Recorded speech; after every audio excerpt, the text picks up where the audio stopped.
A single helicopter blade cuts through humid air above Saigon as panic floods the embassy roof.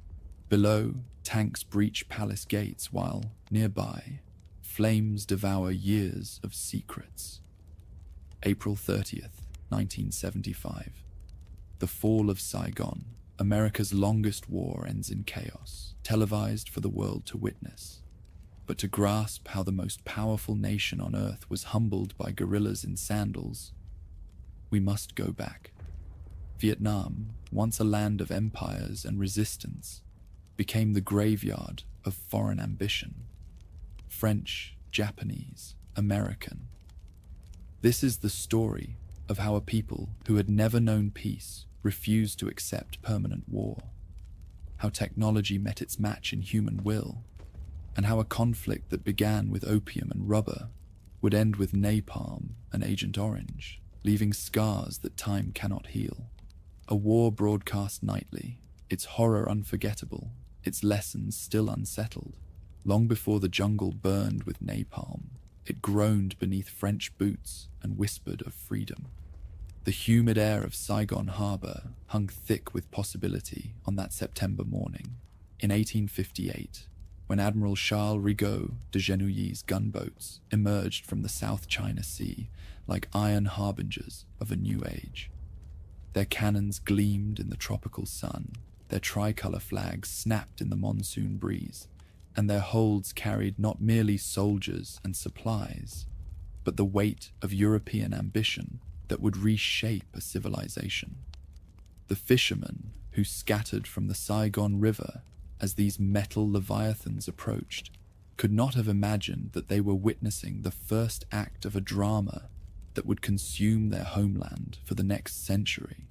What began as a punitive expedition to protect Catholic missionaries would metastasize into something far more rapacious: the systematic conquest and exploitation of an entire peninsula. Emperor Napoleon III, intoxicated by visions of empire that stretched from the African deserts to the Asian deltas, had dispatched his admirals to carve out a domain in the east. The pretext was noble: defending Catholic converts from persecution by the Vietnamese court. The reality was more prosaic. France needed territories to match British power, and Indochina represented virgin territory ripe for Western development. By 1884, the conquest was complete, though the word conquest hardly captured the methodical dismantling of a millennium-old civilization. French Indochina emerged from the diplomatic conferences as a neat administrative unit comprising 3 Vietnamese regions: Tonkin in the north, Annam in the center, and Cochinchina in the south, alongside Cambodia and later Laos. On European maps, these territories appeared as orderly blocks of pink, their boundaries drawn with the precision that cartographers reserved for discussing other people's homelands. The reality on the ground proved infinitely more complex, more violent, and more tragic. Imperial rule transformed Vietnam from a rice-growing society into an industrial extraction machine designed to enrich distant shareholders who had never felt tropical rain or tasted nuoc mam.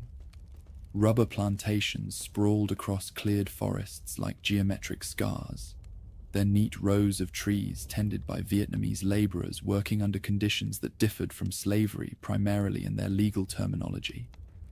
The Michelin estates alone covered hundreds of thousands of acres, their white sap flowing into metropolitan tires, while their Vietnamese tappers died of malaria, exhaustion, and deliberate neglect at rates that would have scandalized European factory inspectors. Rice, the grain that had sustained Vietnamese civilization for millennia, became another weapon in the imperial arsenal. Overseas administrators transformed Vietnam's deltas into export-oriented plantations where Vietnamese farmers grew food they could no longer afford to eat. The statistics told a story that no amount of civilizing rhetoric could obscure. Under metropolitan dominion, per capita, Rice consumption among Vietnamese dropped by 20%, even as exports to France increased fourfold. Famine became a regular visitor to villages that had fed themselves for centuries, while French merchants grew wealthy shipping Vietnamese grain to European markets. The taxation system represented administrative sadism elevated to high art. Poll taxes, salt monopolies, and alcohol levies drained money from a population that lived largely outside the cash economy, forcing subsistence farmers to sell their labor to French enterprises at starvation wages. The opium monopoly proved particularly lucrative, generating revenues that funded the administration while creating a dependent population of addicts who required constant doses of the drug that France imported from other parts of its empire. By 1910, opium sales provided 1/3 of Indochina's budget. Blood money extracted from the veins of the subjugated. Education became another instrument of cultural dismemberment. French schools, accessible only to a tiny elite, taught Vietnamese children to despise their own heritage while worshipping European civilization. Students learned about our ancestors, the Gauls, while their own history disappeared from official curricula. The lucky few who mastered French well enough to serve the administration found themselves trapped between two worlds, too westernized to return to traditional Vietnamese society, too Asian to be accepted as equals by their Western masters. This educated class would later provide many of the leaders who would drive France from Indochina, their insurrectionist fervor sharpened by intimate knowledge of imperial hypocrisy. Traditional Vietnamese institutions withered under the systematic assault of modernization. The Mandarin system that had governed Vietnam for centuries was replaced by French bureaucrats who understood neither Vietnamese culture nor local conditions. Village councils that had managed local affairs for generations found their authority superseded by Paris-appointed functionaries who answered to distant superiors rather than local needs. Even the Vietnamese language began to disappear from official use as French became the lingua franca of government, commerce, and higher education. Yet oppression creates its own opposition, and Vietnamese defiance began almost immediately after the first French soldiers stepped ashore. Early uprisings flickered across the countryside like brush fires, quickly suppressed but never completely extinguished. The scholar Phan Dinh Phung organized guerrilla bands in the mountains of Annam, preaching a mixture of Confucian virtue and anti-foreign resistance that attracted thousands of followers before French columns finally hunted him down in 1896. These early rebels lacked coordination and modern weapons, but they established a tradition of opposition that would prove impossible to eradicate. The Can Vuong movement of the 1880s and 1890s represented the most sustained early challenge to French rule. When the French deposed Emperor Ham Nghi in 1885, scholars and mandarins throughout Vietnam rallied to the cry of "Aid the King" and launched a decentralized insurgency that required years of French operations to suppress. Villages that had never seen a European suddenly found themselves occupied by columns of foreign legionnaires, their inhabitants subjected to collective punishment for harboring rebels they had never met. The movement's failure demonstrated that traditional Vietnamese structures could not effectively challenge modern European martial technology. But it also showed that Vietnamese nationalism possessed deeper roots than French administrators had imagined. Religious defiance proved equally persistent and arguably more significant for the future. Vietnamese Buddhism, suppressed in favor of French-sponsored Catholicism, went underground but never disappeared. Buddhist monasteries became centers of cultural preservation and increasingly seditious activity. The Cao Dai and Hoa Hao sects that emerged in the early 20th century blended religious mysticism with anti-Western sentiment, creating mass movements that French police could monitor but never control. These syncretic religions provided organizational frameworks that would later prove invaluable to communist organizers seeking to build rural support networks. The emergence of Vietnamese nationalism as a coherent force required the paradoxical intervention of French education itself.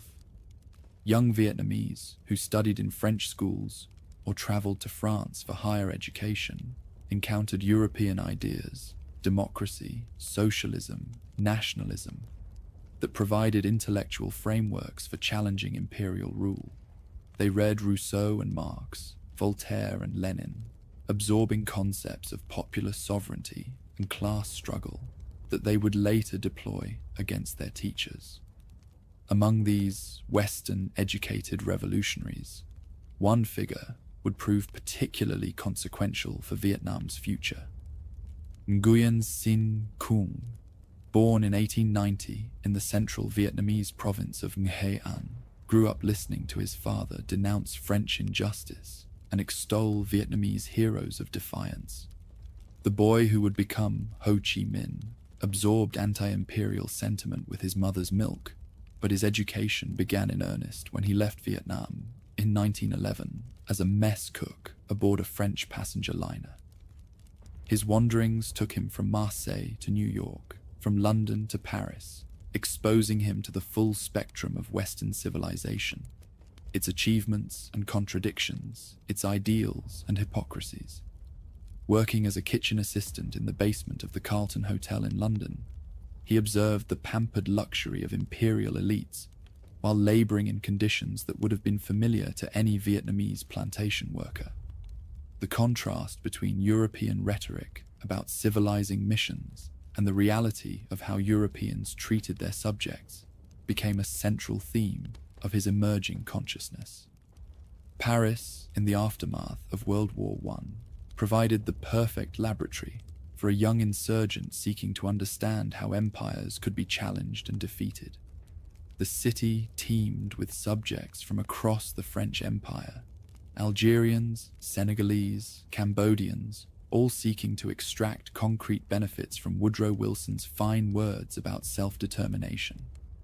Ho Chi Minh, now calling himself Nguyen Ai Quoc, Nguyen the Patriot, threw himself into the ferment of anti-imperial politics with the intensity of a man who had found his life's work. His petition to the Versailles Peace Conference in 1919 marked his debut on the international stage. Dressed in a rented morning coat and speaking French with the precision of a court clerk, he presented the assembled diplomats with an 8-point program for Vietnamese self-rule that was a model of moderation. He asked not for independence, but for basic rights: freedom of speech, press and assembly, representation in the French Parliament, equality before the law. The great powers ignored his petition completely, teaching him a lesson about the gap between Western ideals and Western interests that would shape his strategy for the next 50 years. Rejection by liberal democracy drove Nguyen Ai Quoc toward more radical alternatives. He joined the French Communist Party in 1920, attracted not primarily by Marxist economic theory, but by Lenin's analysis of imperialism as the highest stage of capitalism. Soviet communism offered what Western liberalism had denied: a systematic critique of empire linked to a strategy for change. When he left France for Moscow in 1924, the future Ho carried with him both a European education in theory and a Vietnamese peasant's intimate knowledge of exploitation. The Comintern training he received in Moscow transformed a self-taught agitator into a professional insurgent. He studied Marx and Lenin, attended lectures on strategy and underground organization, and met communist leaders from around the world. But the most important lesson he learned was patience, that successful revolts required decades of careful preparation, not romantic gestures or premature uprisings. This lesson would serve him well during the long struggle ahead. China, in the 1920s, provided Ho Chi Minh with his first opportunity to apply Comintern training to Asian conditions. Working as an advisor to the Kuomintang during its period of cooperation with the Communist Party, he observed firsthand how Chinese revolutionaries adapted European theories to Asian realities. The importance of peasant support, the techniques of guerrilla warfare, the art of building united fronts against foreign occupiers. All these lessons would prove invaluable when he returned to Vietnam. His founding of the Vietnamese Communist Party in Hong Kong in February 1930 represented the culmination of nearly 2 decades of education.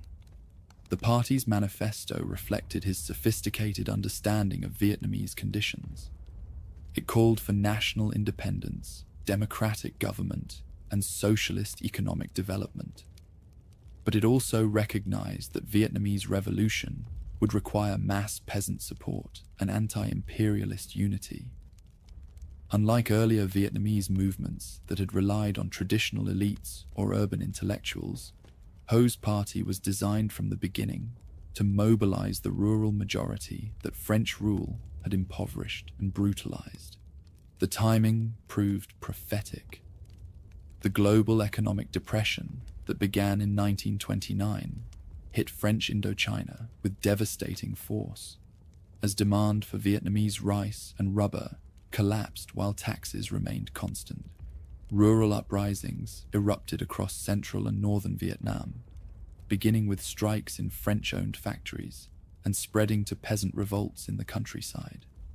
The Yen Bai uprising of February 1930 saw Vietnamese soldiers mutiny against their French officers, while Soviet councils briefly controlled entire districts in Nha An and Ha Tinh provinces.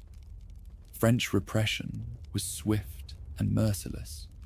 Planes bombed villages suspected of harboring rebels, while Foreign Legion units swept through the countryside, arresting anyone connected to communist organizations.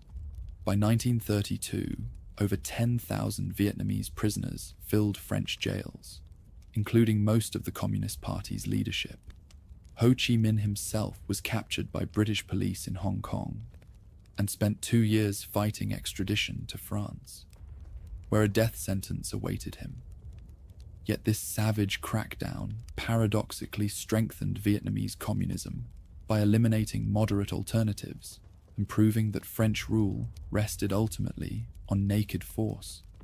The educated Vietnamese, who might have sought gradual reform within the system, were driven underground or into exile, while peasants who had experienced French pacification campaigns understood that their oppressors recognized no limits on their use of violence.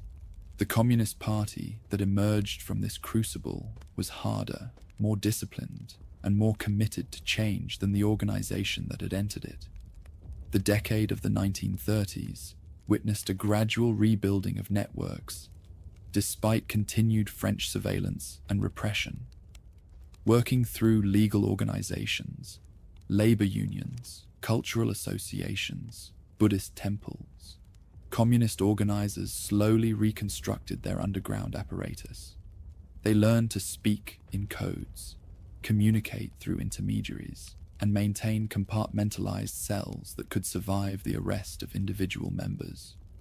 Most importantly, they began the patient work of building support among the rural population that would provide the human foundation for armed defiance.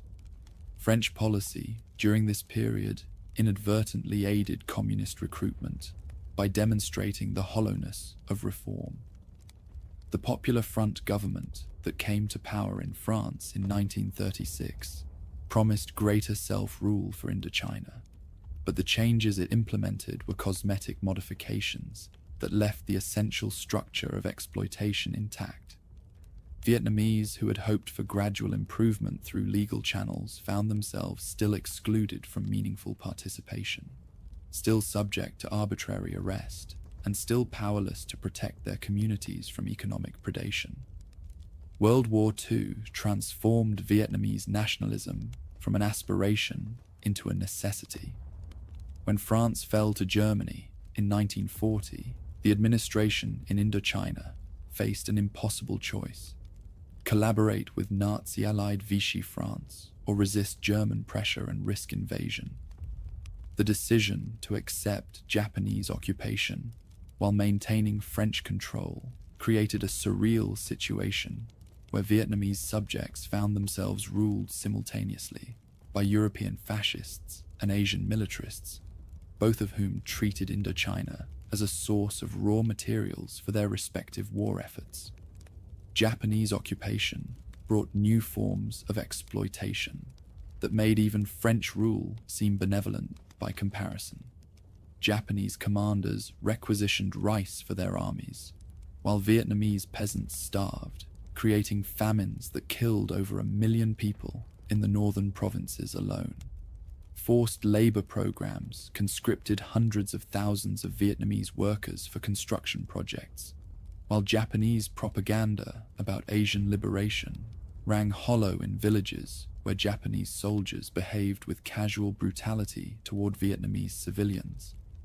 These conditions provided Ho Chi Minh with the opportunity he had spent 3 decades preparing to seize. Returning to Vietnam in 1941, after 30 years of exile, he established his headquarters in caves near the Chinese border and began building the organization that would drive both Japanese and French forces from Vietnamese soil. The Viet Minh, the League for Vietnamese Independence, represented his masterpiece of organization, a united front that included non-communist nationalists, but was controlled by disciplined communist cadres who understood their ultimate objectives.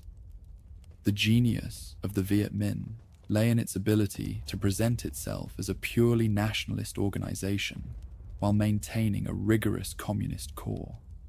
Village-level Viet Minh committees included local notables, Buddhist monks, and small farmers, alongside communist activists, creating the impression of broad-based popular support, while ensuring that key decisions remained in the hands of party members. This strategy allowed Ho Chi Minh to mobilize Vietnamese patriotism for communist objectives, without triggering the kind of ideological opposition that had hampered earlier communist efforts. Martial organization proceeded alongside political mobilization. Vo Nguyen Giap, a former history teacher who had learned strategy from French textbooks and Chinese advisors, began training small guerrilla units in the mountains of northern Vietnam. These early Viet Minh forces numbered in the hundreds rather than thousands, but they represented something new in Vietnamese defiance. A disciplined organization trained in modern tactics and linked to a sophisticated apparatus. The Japanese coup of March 1945 eliminated French rule throughout Indochina and created the power vacuum that Ho Chi Minh had been waiting for. When Japanese authorities removed French administrators and declared Vietnamese independence under the puppet emperor Bao Dai, they inadvertently legitimized the concept of Vietnamese self-rule while demonstrating their own weakness. As Japan's Pacific Empire collapsed, the Viet Minh emerged from the mountains and jungles to claim power in the name of the Vietnamese people. The August Revolution of 1945 represented one of the most successful takeovers in modern history. Within weeks of Japan's surrender, Viet Minh committees controlled most of Vietnam's provinces, while Ho Chi Minh's forces occupied the capital city of Hanoi. The Emperor Bao Dai abdicated in favor of the Democratic Republic of Vietnam, lending legitimacy to Ho's provisional government. Mass rallies in cities and towns demonstrated popular support for independence, while the absence of effective opposition showed how thoroughly French dominion had discredited alternative Vietnamese leadership. On September 2nd, 1945, Ho Chi Minh stood before 500,000 people in Ba Dinh Square, and proclaimed Vietnamese independence in words deliberately borrowed from the American Declaration of Independence.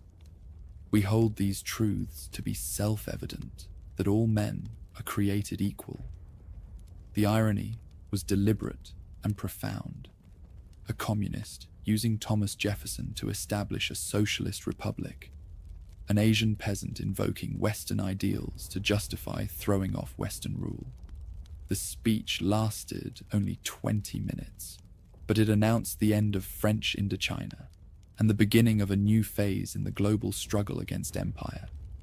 Yet even as Ho Chi Minh savored this moment of triumph, he understood that declaring independence and achieving it were very different things. French forces were already returning to southern Vietnam, while Chinese nationalist troops occupied the northern provinces. The great powers had divided Indochina into occupation zones without consulting Vietnamese opinion, treating the country's independence as a temporary wartime expedient rather than a permanent fact. The easy phase of the Vietnamese Revolution was ending. The difficult work of defending independence against the world's fourth largest power was about to begin. Imperial rule had forged Vietnam in the furnace of exploitation and defiance, creating both the grievances that would fuel decades of warfare and the organizational structures that would make sustained opposition possible. French dominion had destroyed traditional Vietnamese society, but had failed to create a stable alternative, leaving behind a population that was educated enough to understand its oppression, but powerless to change it through legal means. The Communist Party that emerged from this crucible possessed both the ideological framework to explain Vietnamese suffering and the discipline to channel it into effective action. More importantly, the system had created Ho Chi Minh himself, a figure who combined Vietnamese peasant cunning with European intellectual sophistication, who understood both Western strengths and Western weaknesses, who could speak the language of international diplomacy while commanding the loyalty of illiterate farmers. His 30-year education in the realities of imperialism had prepared him for the struggle ahead, teaching him that Vietnamese independence would require not just victory, but the systematic mobilization of an entire people in a war that would test every aspect of their civilization.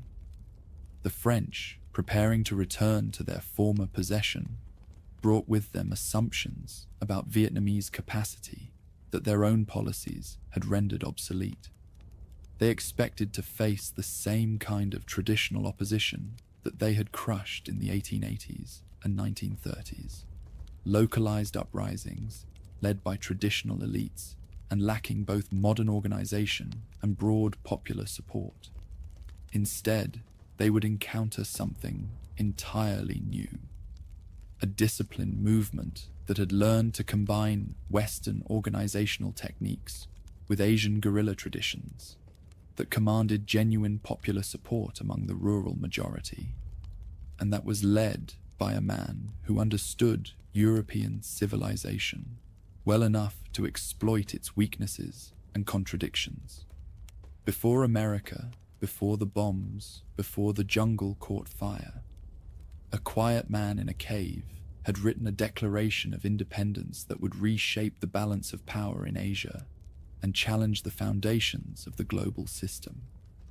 The revolution that began in the caves of northern Vietnam would eventually draw in the world's greatest powers, consume millions of lives, and alter the course of the 20th century. But it began with the simple recognition that French rule had created its own gravediggers, that empire had forged the very instruments that would destroy it, and that the age of Western dominance in Asia was drawing to a close. The French thought the war would be short. The Viet Minh had other plans. In the grand salons of Paris, where crystal chandeliers cast dancing shadows on silk wallpaper, diplomats sipped champagne and spoke confidently of restoring order to their wayward colony. They had returned to Indochina with modern armaments, seasoned officers, and the unshakable conviction that European military science would quickly subdue what they dismissed as a peasant uprising.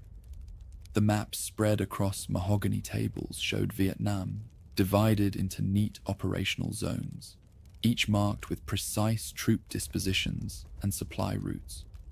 What these maps could not show was the network of caves, tunnels, and jungle paths, where Ho Chi Minh's guerrillas were preparing for a conflict unlike any the world had ever seen. The negotiations that preceded the shooting began with such promise that even skeptics dared to hope for peace. In March 1946, Jean Saint-Denis, France's chief representative, met with Ho Chi Minh in Hanoi to discuss the future of Vietnam within the Metropolitan Union. The communist leader, now styling himself President of the Democratic Republic of Vietnam, arrived at these talks wearing a simple khaki suit and rubber sandals, his wispy beard and gentle manner masking one of the most formidable political minds of the 20th century. For months, the two men circled each other in a diplomatic dance that grew more elaborate, even as it became more futile. Ho Chi Minh understood that time favored his cause. Every day of negotiation allowed his units to consolidate their control over the countryside, to stockpile armaments captured from surrendering Japanese formations, and to build the political networks that would sustain a prolonged struggle. He spoke to Saint-Denis' delegation of autonomy within the Union, of gradual independence, of partnership between East and West. Meanwhile, Vo Nguyen Giap's cadres were organizing peasant militias in remote villages, establishing supply caches in mountain caves, and preparing for the conflict that both sides knew was inevitable. Rather than seeing Ho's flexibility as strategy, the colonial leaders saw it as weakness, assuming the Viet Minh didn't have the muscle to keep resisting for long. They had learned nothing from their recent humiliation by Nazi Germany, nothing from the ongoing struggles in Algeria and Madagascar. The imperial mindset that had governed policy for nearly a century remained intact. Natives might rebel, but they could not ultimately resist the application of superior European firepower, backed by modern logistics and professional leadership. The spark that ignited 8 years of carnage came from an unexpected quarter. In November 1946, a dispute over customs collection in the northern port city of Haiphong escalated when naval units shelled local positions, killing thousands of civilians. The bombardment lasted hours, reducing entire neighborhoods to rubble, while officers watched through binoculars from the safety of their warships. General Jean-Étienne Vallouis, commander of metropolitan troops in Tonkin, had intended to demonstrate overwhelming superiority. Instead, he provided Ho Chi Minh with the propaganda victory that would transform a localized political dispute into a war of national liberation. On the evening of December 19th, 1946, the Viet Minh struck back with synchronized assaults across Hanoi and several other major cities. European civilians enjoying dinner in their villas suddenly found their compounds under assault by fighters who seemed to materialize from the darkness itself. The electricity failed, plunging the capital into blackness, broken only by muzzle flashes and burning buildings. Reinforcements rushing to aid besieged positions discovered that roads had been mined, bridges demolished, and communication lines severed with surgical precision. Within 72 hours, the Viet Minh had vanished from the cities as suddenly as they had appeared, leaving behind a trail of destruction that announced the beginning of a new kind of warfare. Colonial troops controlled the urban centers and major transportation routes, but the countryside had become a vast question mark, where European authority extended no further than the range of their artillery. The conflict that would consume the next 8 years had begun with this tactical masterstroke that demonstrated both Viet Minh capabilities and metropolitan vulnerabilities. General Valai's initial assessment reflected the confidence of a professional soldier who had fought in 2 world wars and numerous imperial campaigns. His formations numbered over 100,000 men, including crack Foreign Legion units, Moroccan and Senegalese infantry, and modern armor and artillery. Against this professional army stood perhaps 60,000 Viet Minh regulars, equipped with a mixture of captured Japanese rifles, antiquated firearms, and homemade explosives. By every conventional military calculation, the outcome should have been decided within months. The calculations proved worthless because they failed to account for the revolution in combat that the Viet Minh had already accomplished. This was not the imperial uprising that strategists expected, localized violence led by traditional elites seeking to restore an outdated political order. Instead, Giap had created something unprecedented, a people's army that drew its strength not from professional training or superior equipment, but from the active aid of millions of peasants who had been transformed by decades of exploitation into conscious participants in their own liberation. Every village became part of a vast intelligence web, turning the countryside into the Viet Minh's most valuable resource for tracking city operations. Farmers who appeared to be harvesting rice were actually observing patrol routes and counting vehicles. Children playing in fields served as messengers, carrying coded information across vast distances. Women carrying produce to market concealed ammunition and medical supplies beneath their vegetables. The Europeans found themselves fighting not just an army, but an entire population that had been militarized without appearing to be militarized. Colonial tactics, refined through decades of European warfare and imperial pacification, proved not just inadequate, but counterproductive in this new environment. The conventional responses to guerrilla activity, sweeping through suspected areas with large formations, establishing fortified positions to control key terrain, using superior firepower to destroy enemy concentrations, only deepened local hostility while failing to achieve their objectives. Every heavy-handed operation created new recruits for the Viet Minh, while demonstrating to wavering villagers that their masters recognized no distinction between combatants and civilians. Chinese intervention in 1949 transformed an imperial insurgency into a proxy conflict that would define the emerging Cold War struggle. When Mao Zedong's communist armies reached the border, they brought with them military advisors, modern armaments, and a revolutionary ideology that provided the Viet Minh with resources that no purely indigenous movement could have sustained. The 10,000 Chinese advisors who crossed into northern Vietnam carried more than technical expertise. They brought the lessons learned from defeating both Japanese invaders and nationalist armies in the world's largest guerrilla campaign. Soviet aid, channeled through China to maintain plausible deniability, provided the liberation movement with equipment that began to level the technological playing field. Russian-manufactured artillery pieces, anti-aircraft guns, and small arms appeared in Giap's arsenals with increasing frequency. More importantly, Soviet military doctrine, emphasizing the integration of political and combat objectives, provided the theoretical framework that allowed the Viet Minh to coordinate their guerrilla activities with their diplomatic initiatives and propaganda campaigns.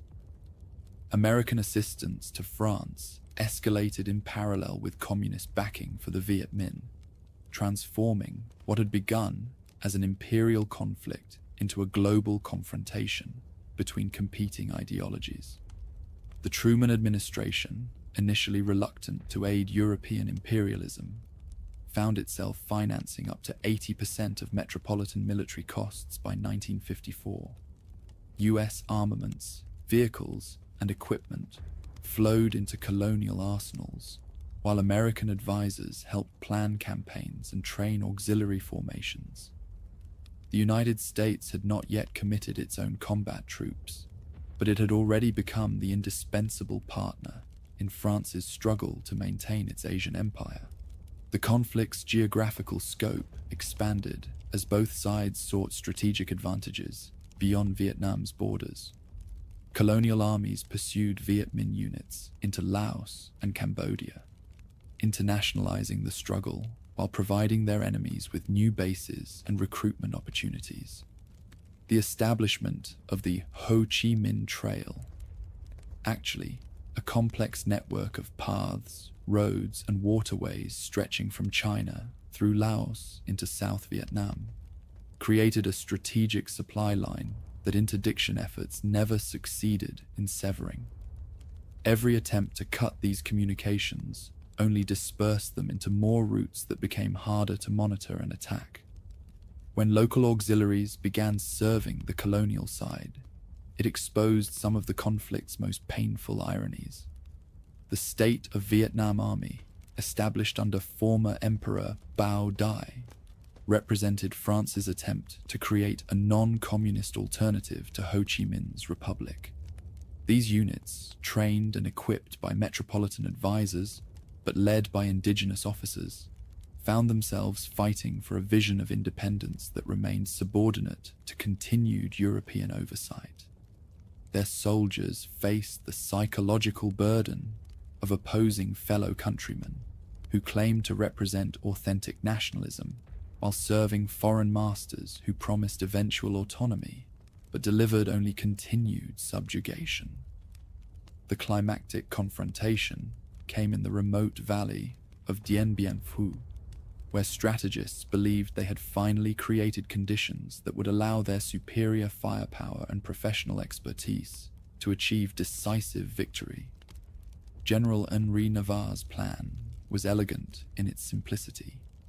Establish a fortified base in northwestern Vietnam that would block Viet Minh infiltration routes into Laos, while providing an irresistible target that would compel Giap to commit his main units to a conventional engagement where colonial advantages would prove overwhelming. November 1953 saw an elite force parachute into Dien Bien Phu, some of the best trained and most seasoned troops in the Indochina campaign. The valley floor became a complex of bunkers, artillery positions, and airstrips surrounded by hilltop strongpoints with names like Gabriel, Beatrice, and Isabel. Colonel Christian de Castries commanded over 15,000 men, equipped with artillery, tanks, and guaranteed air cover. Planners calculated that even if the Viet Minh managed to bring significant numbers into the area, they would lack the heavy equipment necessary to reduce prepared fortifications defended by professional soldiers. These calculations failed to account for one of the most remarkable logistical achievements in military history. Throughout the winter of 1953 to 54, tens of thousands of peasants carried artillery pieces through jungle terrain that experts had declared impassable for heavy equipment. Disassembled cannons were transported on bicycles, modified to carry 500-pound loads. Ammunition moved along human supply chains that stretched for hundreds of miles through some of the most difficult terrain in Southeast Asia. When the siege began in March 1954, Giap had positioned more artillery around the fortress than the garrison possessed, all of it camouflaged in positions that reconnaissance had failed to detect. What unfolded over those 57 days became a powerful emblem of how the war had reshaped the balance of power between European and Asian forces. Colonial artillery, designed to dominate battlefields through superior range and accuracy, found itself outgunned by equipment that should never have reached the theater of operations. The airstrip that was supposed to guarantee resupply came under such accurate fire that transport aircraft could no longer land safely. Air cover, the foundation of tactical doctrine, proved ineffective against targets concealed in positions that had been prepared with extraordinary attention to camouflage and protection. The final collapse came on May 7th, 1954, when the last positions were overrun by Viet Minh assault troops who had sustained casualties that would have broken any army not sustained by absolute conviction in the righteousness of its cause. The white flag that rose over de Castries' command bunker signaled not just the end of a particular engagement, but the death of European imperialism in Asia. The photographs of colonial prisoners being marched into captivity by soldiers who looked like children became symbols of a world where the old hierarchies of race and civilization had been shattered beyond repair. Geneva became the stage for ratifying what the battlefield had already decided. The international conference that convened in May 1954 brought together the great powers to negotiate the future of Indochina under circumstances that would have been unthinkable a decade earlier. France, represented by Pierre Mendès France, came to the negotiating table as a defeated power seeking to salvage what it could from the wreckage of its Asian empire. The Viet Minh delegation arrived as the victorious party, but found themselves pressured by their Chinese and Soviet allies to accept a compromise that would prevent the struggle from escalating into a global confrontation. The Geneva Accords that emerged from these negotiations reflected the complex international dimensions that the Indochina struggle had acquired. Vietnam was temporarily divided at the 17th parallel, with Ho Chi Minh's government controlling the north and a Western-sponsored administration governing the south. National elections, scheduled for 1956, were supposed to reunify the country under a government chosen by the people themselves. The agreement also established the independence of Laos and Cambodia, ending the union in Indochina and creating 3 sovereign states from what had been a single territory. As Europeans withdrew from northern Vietnam, the resulting exodus became one of modern Asia's largest population movements. Nearly 1 million locals, predominantly Catholics who feared religious persecution under communist rule, fled south in a massive exodus that revealed the depth of the divisions that 8 years of warfare had created within society. The departure of colonial civilians, administrators, and their collaborators marked the end of a century of European presence that had transformed Vietnam's economy, society, and culture in ways that would influence the country's development for generations. For Ho Chi Minh personally, victory brought both vindication and new challenges. The man who had spent 30 years in exile had returned to lead his people to independence against odds that had seemed hopeless when the struggle began. Yet the division of Vietnam at Geneva meant that unification remained incomplete, while the growing American presence in South Vietnam suggested that the fight for independence was far from over. The aging revolutionary, who had outlasted European imperialism, would soon face an even more formidable opponent in the United States, which brought to Southeast Asia resources and determination that dwarfed anything France had been able to mobilize.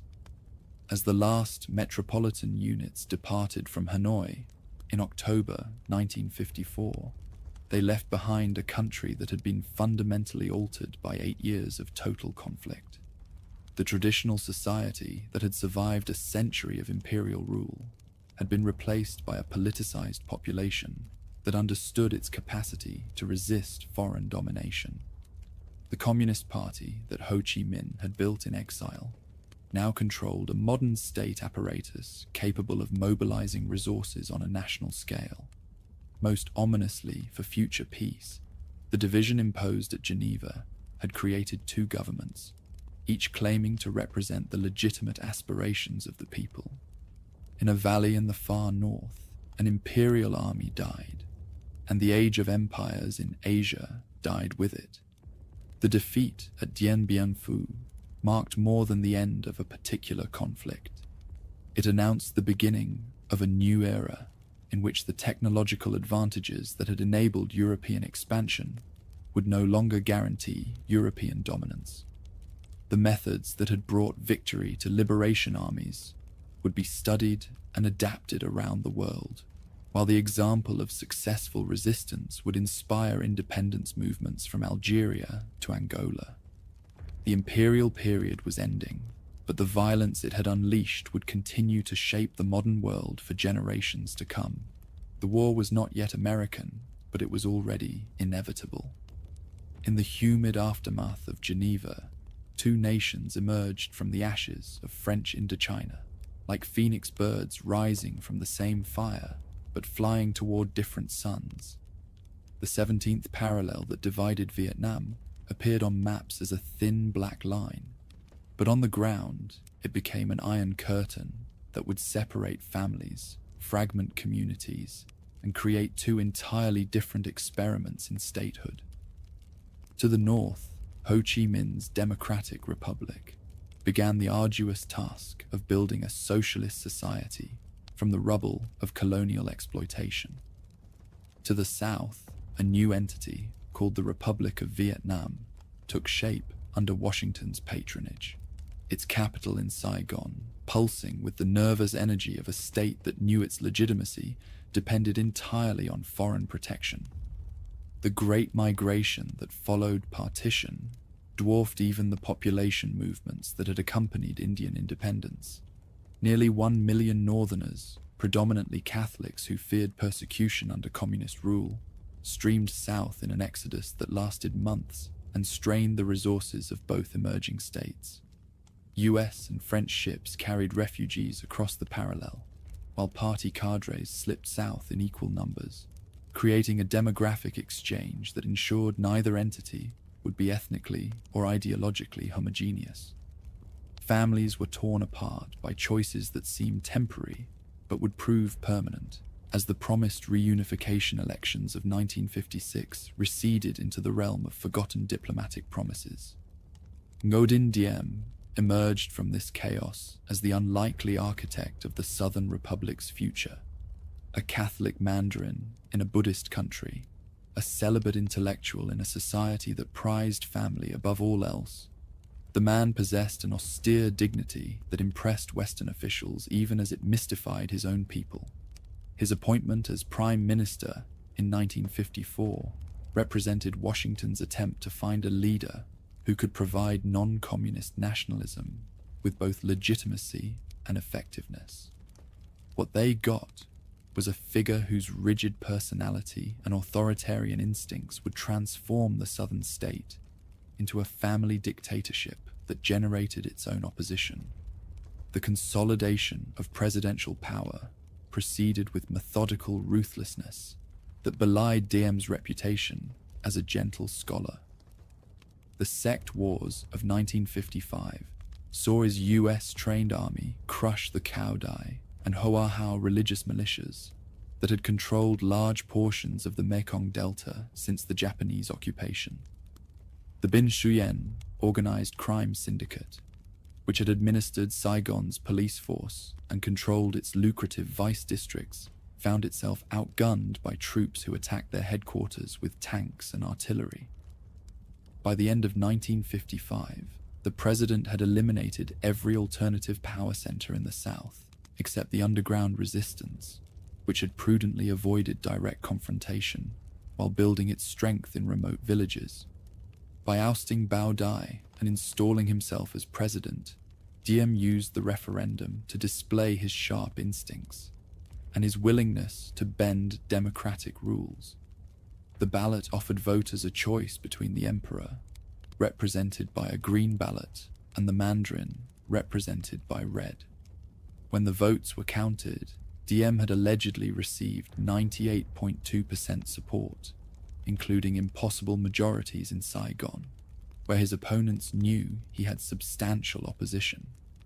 Western advisors who witnessed the electoral fraud chose to overlook it, reasoning that legitimacy in Asia came from effective governance rather than honest elections.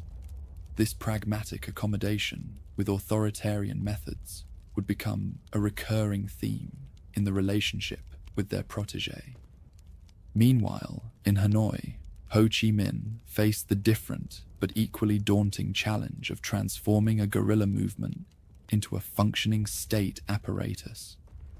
The Democratic Republic that emerged from the First Indochina War controlled a territory devastated by 8 years of warfare, populated by peasants who had been mobilized for revolutionary struggle but had little experience with modern administration.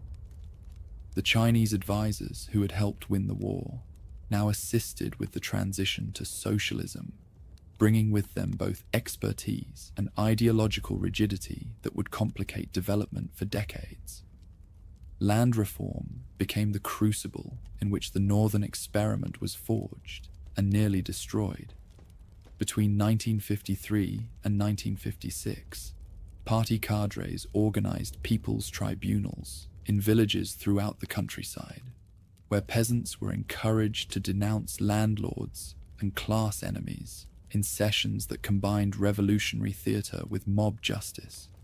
The violence that erupted exceeded even the leadership's expectations, as personal grievances and local conflicts were channeled into ideological categories that justified extreme brutality. An estimated 15,000 landlords and rich peasants were executed, while 100,000 others disappeared into labor camps that had been designed to reform their class consciousness through manual labor.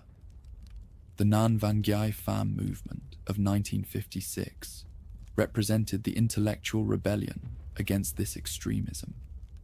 Writers and artists who had supported the independence struggle found themselves criticized for bourgeois tendencies when they questioned cultural policies or depicted the complexities of rural life with insufficient revolutionary optimism.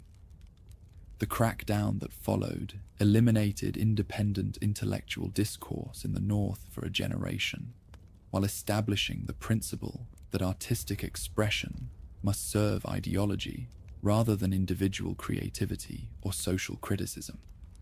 In the Southern Republic, Diem's approach to rural development reflected theories about modernization that had been tested in other Cold War battlegrounds. The Strategic Hamlet program, launched in 1962 with great fanfare and enormous resources, aimed to win hearts and minds by concentrating rural populations in fortified villages where they could be protected from infiltration while receiving modern amenities like schools, medical clinics, and agricultural extension services. On paper, the program promised to address the root causes of rural discontent while denying the Viet Cong access to the peasant recruitment base that had sustained the independence movement. The reality proved far more problematic than the theory. Peasants who had lived for generations in scattered hamlets found themselves forced into artificial communities, surrounded by barbed wire and guard towers. The relocation disrupted traditional farming patterns, separated families from ancestral graveyards, and created refugee camps masquerading as development projects. Of the 8,000 strategic hamlets that officials claimed to have established, fewer than 20% provided genuine security or meaningful improvements in living standards. The program became a symbol of incompetence and foreign interference that drove many rural inhabitants toward the very movement it was designed to defeat. Over time, it became clear that the president's family-run oligarchy was the true force behind the Southern Republic's Democratic Front. His brother, Ngo Dinh Nhu, emerged as the regime's enforcer, using his secret police apparatus to eliminate opposition while accumulating personal wealth through corruption and smuggling operations. Madame Nju, his wife, became the public face of the family's growing isolation from society. Her inflammatory statements about Buddhist barbecues and her advocacy of puritanical social reforms, alienating both traditional conservatives and urban modernizers. The Buddhist crisis that erupted in 1963 exposed the fundamental contradictions in Diem's attempt to build a modern state on the foundation of religious and ethnic minorities. When troops fired on Buddhist demonstrators in Hue, who were protesting restrictions on religious flags, they triggered a nationwide movement that challenged not just specific policies, but the legitimacy of Catholic rule over a Buddhist majority. The self-immolation of Tish Quang Duc on a Saigon street corner, captured by photographers and broadcast around the world, became an icon of resistance that no amount of propaganda could neutralize. When the National Liberation Front was formed in December 1960, it signaled the underground movement's shift from quiet plotting to active war. The NLF's founding manifesto carefully avoided ideological rhetoric, focusing instead on nationalist themes that could appeal to non-party opponents of the Diem regime. The organization presented itself as a coalition of patriotic forces seeking to liberate the South from foreign domination and domestic dictatorship, though its leadership structure remained firmly under party control through mechanisms that were invisible to outside observers. Viet Cong, guerrillas, the derogatory term that Southern officials applied to NLF fighters, began with primitive weapons and improvised tactics, but quickly demonstrated their ability to challenge authority throughout the countryside. Their strategy combined organization with military action, establishing liberated zones where they could recruit supporters, collect taxes, and administer their own version of revolutionary rule. By 1963, they controlled substantial portions of the Mekong Delta and maintained a presence in provinces within 50 miles of Saigon itself. US involvement deepened incrementally, as each crisis demanded greater intervention to preserve the strategic investment that previous commitments had created. The 700 military advisors that President Eisenhower had left in the Southern Republic grew to 16,000 under John F. Kennedy's administration, their mission expanding from training local forces to accompanying them on combat operations. The Green Berets and other special forces units that arrived with great secrecy found themselves fighting an undeclared war against an enemy that refused to provide conventional targets for Western firepower and tactical expertise. The coup that overthrew Diem on November 1st, 1963, represented both the culmination of frustration with their ally and the beginning of a deeper involvement that would prove impossible to control. When Army of the Republic of Vietnam, ARVN generals, surrounded the presidential palace and demanded surrender, they acted with the tacit approval of officials who had concluded that the Mandarin's authoritarian methods were obstacles to effective prosecution of the counterinsurgency campaign. The murder of both brothers during their capture shocked even the conspirators who had promised safe passage out of the country in exchange for peaceful surrender. In the wake of Diem's assassination, the instability that gripped the country echoed the fears of those who had opposed his removal. In the 18 months after the coup, the Southern Republic experienced 7 different administrations, as military factions competed for power, while the insurgency expanded its control over rural areas.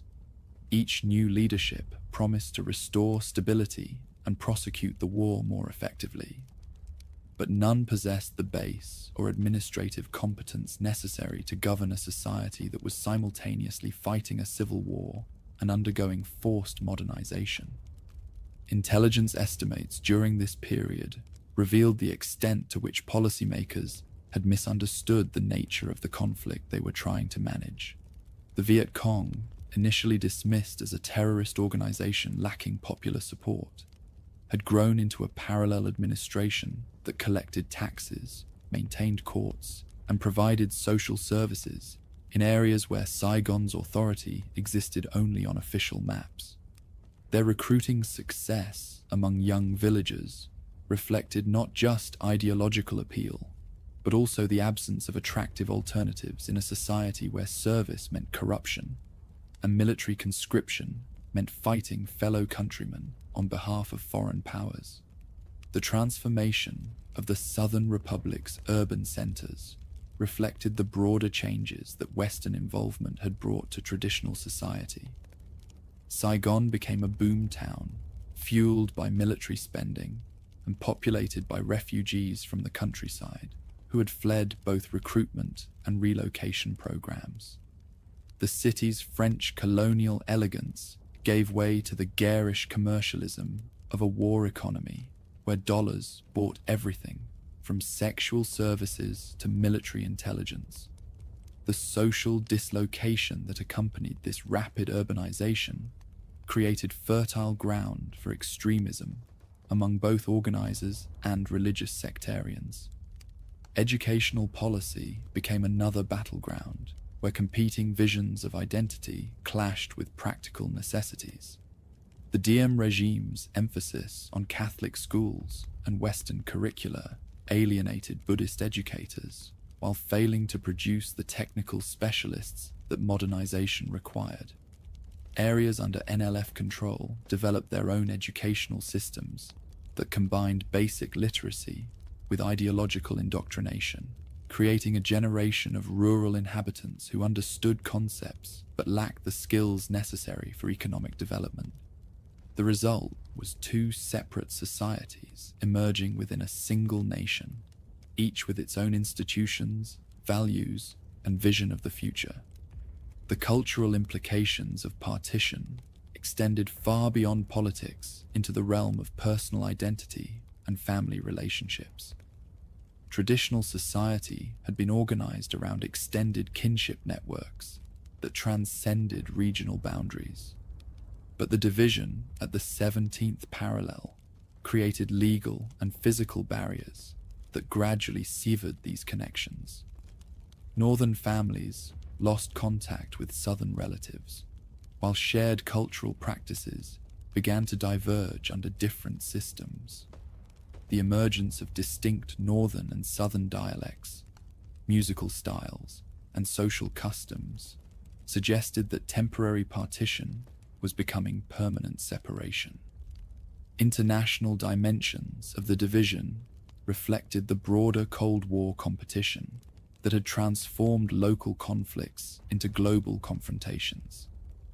Soviet aid to the Northern Republic provided not just military equipment, but also technical advisors who helped build industrial facilities and transportation networks. Chinese support included both material assistance and ideological guidance, though the relationship between the two communist parties contained tensions that would later explode into open warfare. Western involvement in the South brought similar benefits and complications, as massive aid programs created dependency relationships, while cultural differences generated misunderstandings that undermined cooperation. The intelligence war that accompanied the struggle revealed the sophistication of underground organizational methods and the limitations of conventional counterintelligence techniques. NLF agents penetrated every level of Southern society, from village administrations to the presidential palace itself. Their success reflected not just ideological commitment, but also the advantages that clandestine organizations possessed over established authorities in societies where foreign influence generated nationalist resentment. Western and Southern intelligence services, despite superior technology and resources, never succeeded in matching the human intelligence networks that sustained the resistance movement. By 1963, the temporary division imposed at Geneva had hardened into two separate states, with incompatible systems and irreconcilable visions of identity. Ho Chi Minh's Democratic Republic had survived land reform violence and industrial development challenges to emerge as a functioning socialist state with genuine popular support, at least among its northern constituency. The Southern Republic of Vietnam had modernized its military and urbanized its society, but had failed to create the legitimacy necessary for long-term survival without foreign protection. The stage was set for escalation as the Kennedy administration's counterinsurgency doctrine proved inadequate to the challenge of building stable rule in a society torn by civil war. The lessons that officials drew from their experience would shape Cold War strategy around the world, while the methods they developed for fighting insurgencies would influence military doctrine for generations. Most ominously, the logic of incremental involvement had created commitments that no president could abandon without appearing to accept defeat in the global struggle against communism. Vietnam was split in two, not just by politics, but by fear, faith, and the promise of reunification that never came. The parallel that had seemed like a temporary expedient in 1954 had become a permanent wound in the body politic, creating two nations from one people, and ensuring that any future reunification would require the destruction of one state by the other. The Americans had not yet fired a shot in anger, but their fingerprints were already everywhere, marking them as participants in a conflict that had transcended its origins to become a test of wills between competing ideologies and incompatible visions of human organization. The summer heat of 1964 hung over the South China Sea like a suffocating blanket, trapping the humidity that made life aboard US warships a daily endurance test. In the waters off North Vietnam, where the 17th parallel met the ocean, USS Maddox cut through swells that reflected the tropical sun like fragments of broken mirror. Captain John Herrick stood on the bridge of his destroyer, watching the coastline of a country that most Americans could not locate on a globe, unaware that he was about to provide President Lyndon Johnson with the justification for a war that would consume a decade, claim millions of lives, and shatter the national consensus about their nation's role in the world. The Gulf of Tonkin incident that erupted on the night of August 4th, 1964, began with radar contacts that might have been patrol boats, phantom blips on sonar screens that could have been waves, and nervous sonar operators who reported torpedo attacks that no one could confirm. In the darkness and confusion of a tropical storm, sailors fired at targets they could not see, while their commanders in Washington transformed ambiguous intelligence into certain knowledge of North Vietnamese aggression. The cable that Secretary of Defense Robert McNamara sent to the White House spoke with confidence about an unprovoked attack on vessels conducting routine patrols in international waters, though later investigations would reveal that the second attack probably never occurred at all.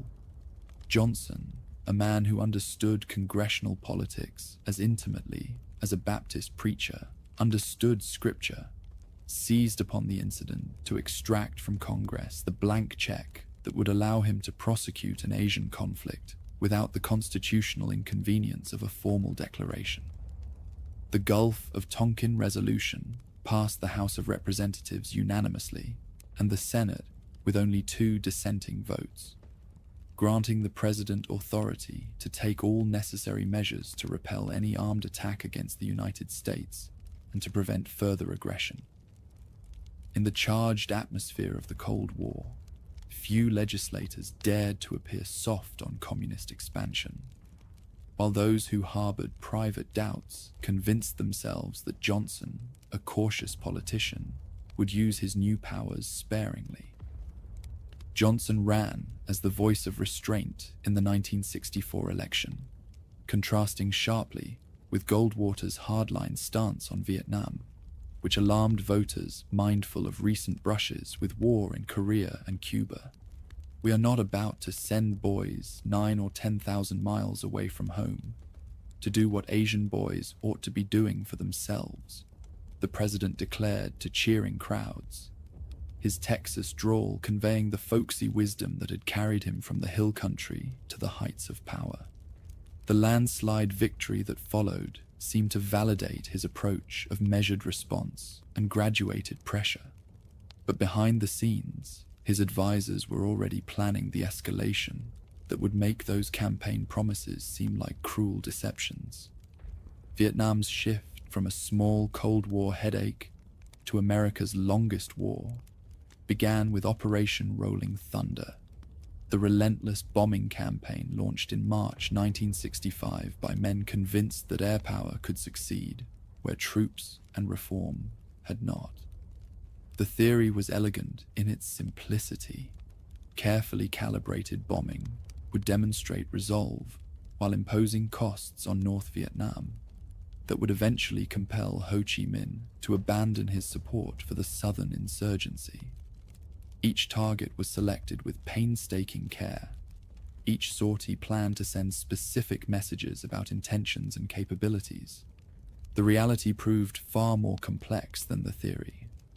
The bombs that fell on North Vietnam's primitive transportation network created temporary disruptions that ingenuity quickly repaired with materials that bombing could not destroy: human labor, bamboo poles, and the accumulated experience of a people who had been rebuilding their infrastructure under foreign attack for nearly 2 decades. The Ho Chi Minh Trail, that legendary supply route that intelligence never quite understood, adapted to interdiction efforts like a living organism, sprouting new arteries when old ones were severed, and developing redundancies that made it virtually indestructible. Ground combat began almost accidentally, as the 3,500 Marines who landed at Da Nang in March 1965 discovered that defending air bases required controlling the terrain around them, which in turn required offensive operations against an adversary who refused to provide convenient targets for firepower. General William Westmoreland, the Ramrod Strait career officer who commanded Military Assistance Command Vietnam, MACV, understood immediately that his mission had evolved from advising South Vietnamese troops to conducting independent operations against an increasingly sophisticated opposition. The build-up that followed violated every principle of gradual escalation that Johnson's advisors had so carefully crafted.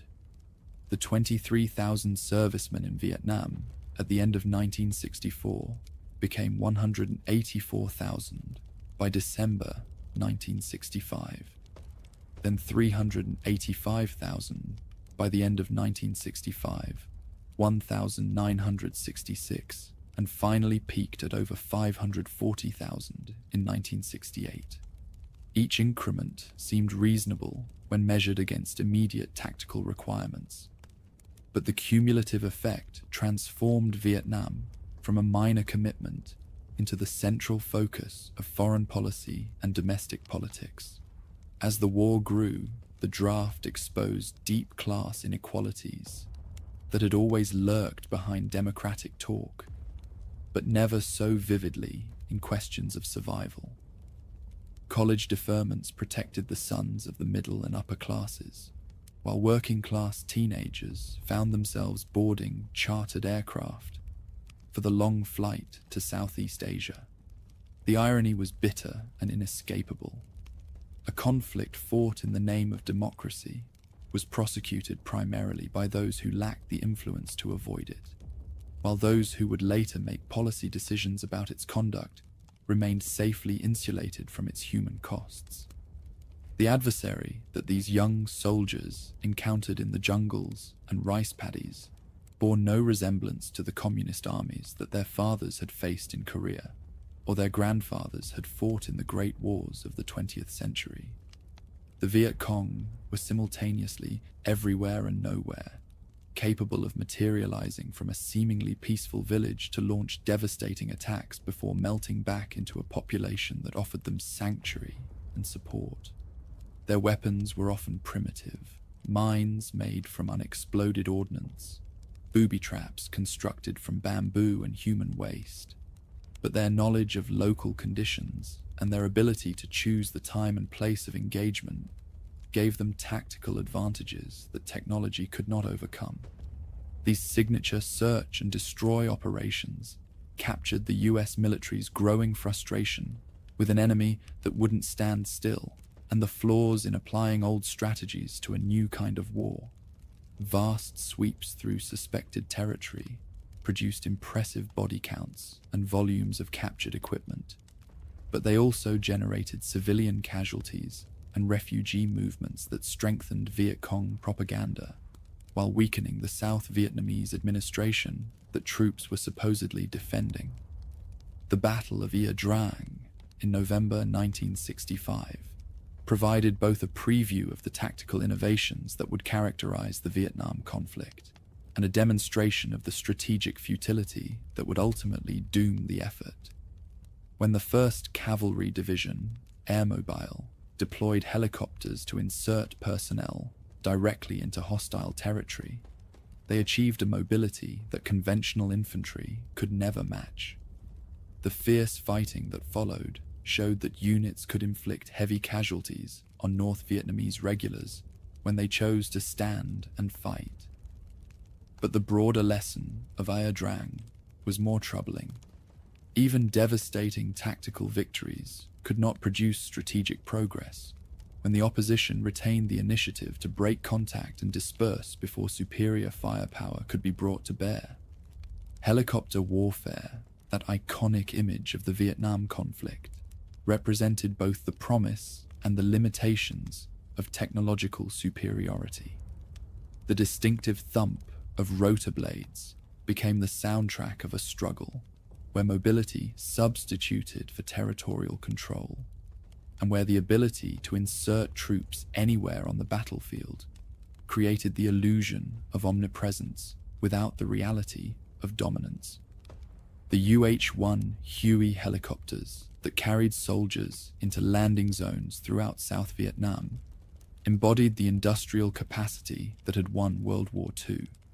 But they also revealed the vulnerabilities of complex systems when employed against adversaries who understood that shooting down a single aircraft could achieve psychological effects far exceeding its tactical significance. Counting bodies became the metric of choice, a product of both bureaucratic incentives and the challenge of tracking progress in a war that lacked traditional goals.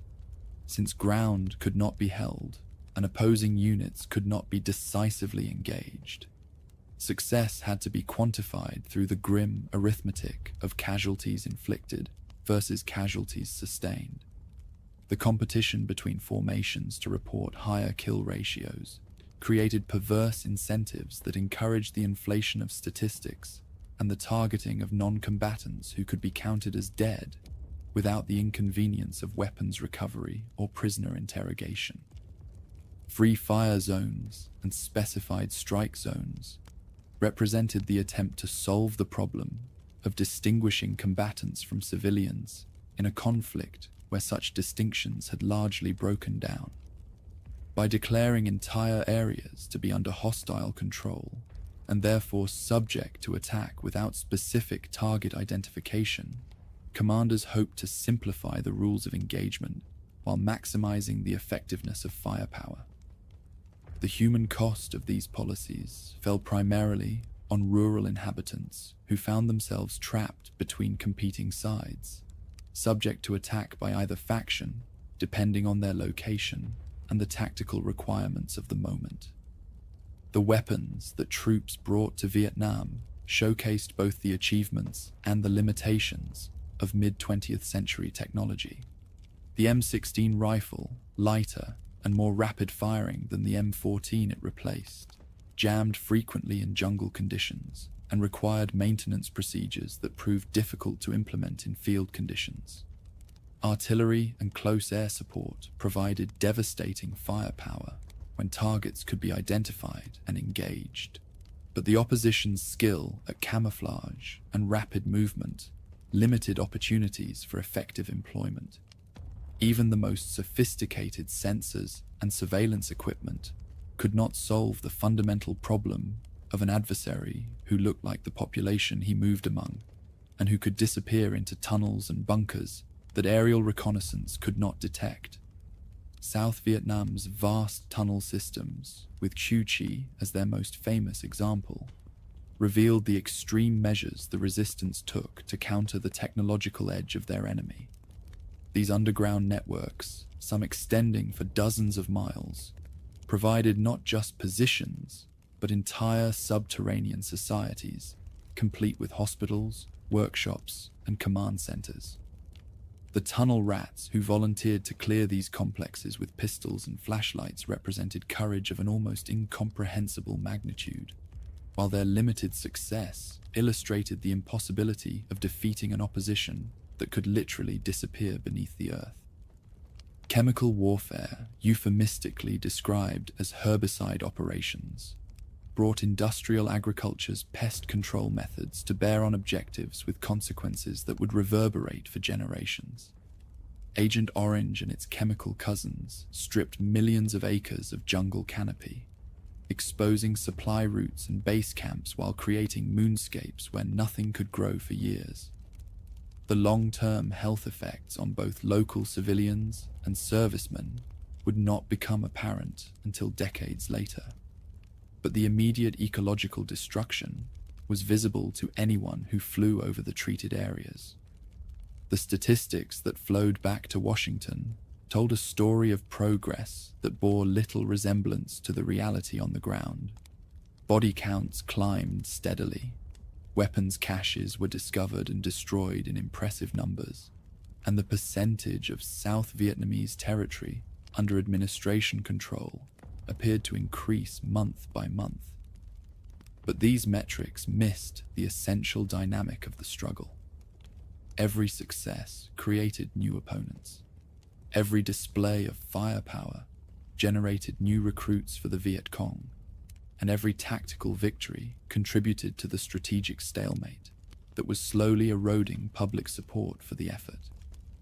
The contrast between approaches to the conflict could not have been more stark.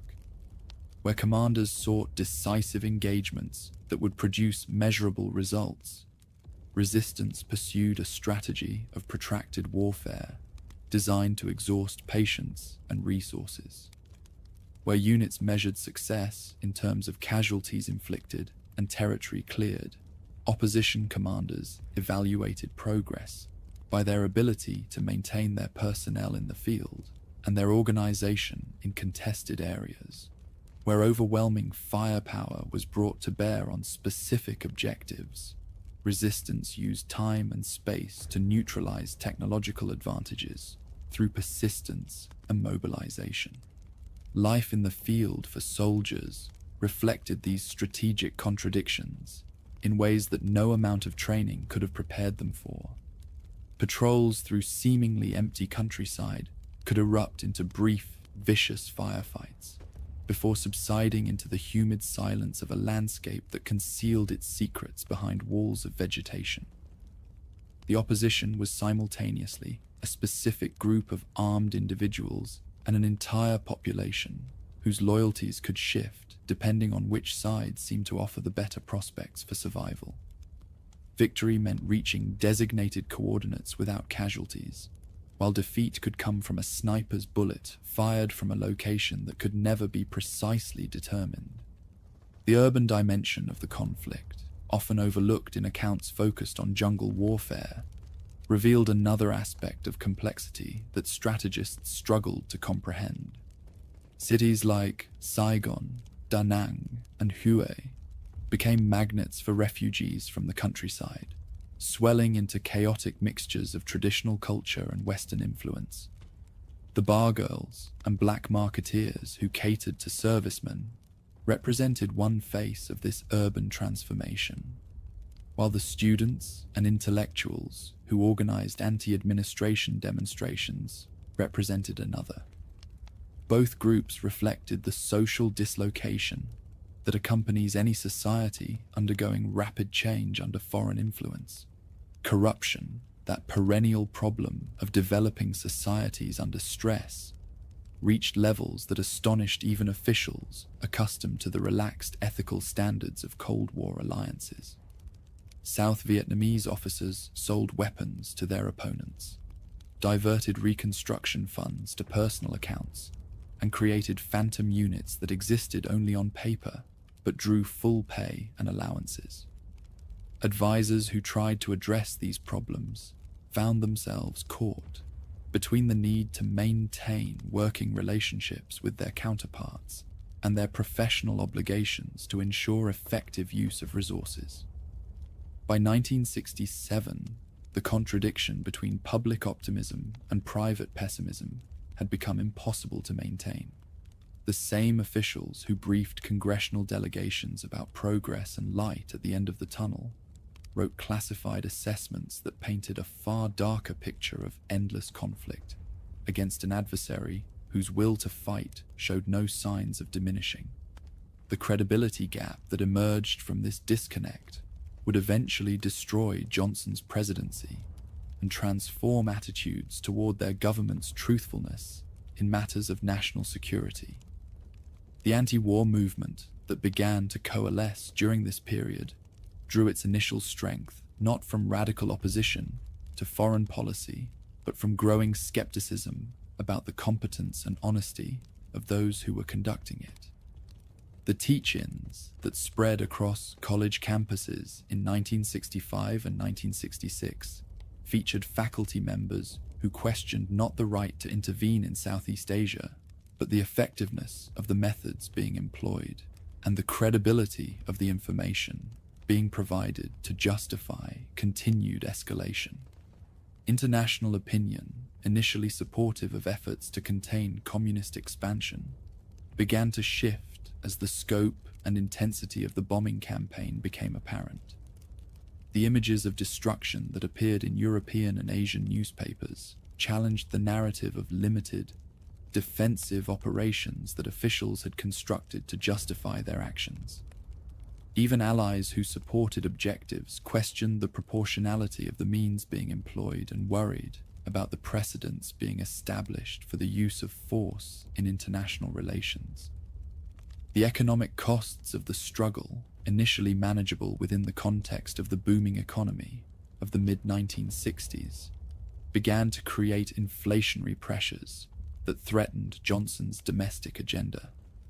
The Great Society programs that were supposed to eliminate poverty and racial injustice found themselves competing with expenditures that consumed an ever-increasing share of federal resources. The guns versus butter dilemma that had confronted previous wartime administrations acquired special poignancy in a conflict whose necessity was increasingly questioned by the people.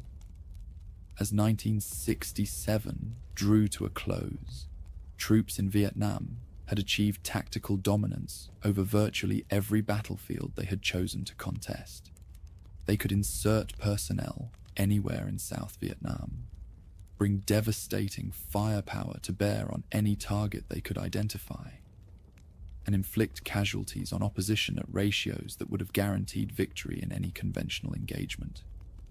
But tactical success had not translated into strategic progress, and strategic progress seemed more elusive with each passing month. The adversary that units faced at the end of 3 years of escalation was more experienced, better equipped, and more sophisticated than the one they had encountered in 1965. North Vietnamese regular formations had learned to fight on terms that minimized advantages while maximizing their own. The Viet Cong infrastructure, despite sustained attack, continued to function effectively throughout much of South Vietnam. Most troubling of all, public support for the struggle was beginning to erode as the costs mounted and the objectives remained frustratingly unclear. They brought jets, tanks, radios, and rifles.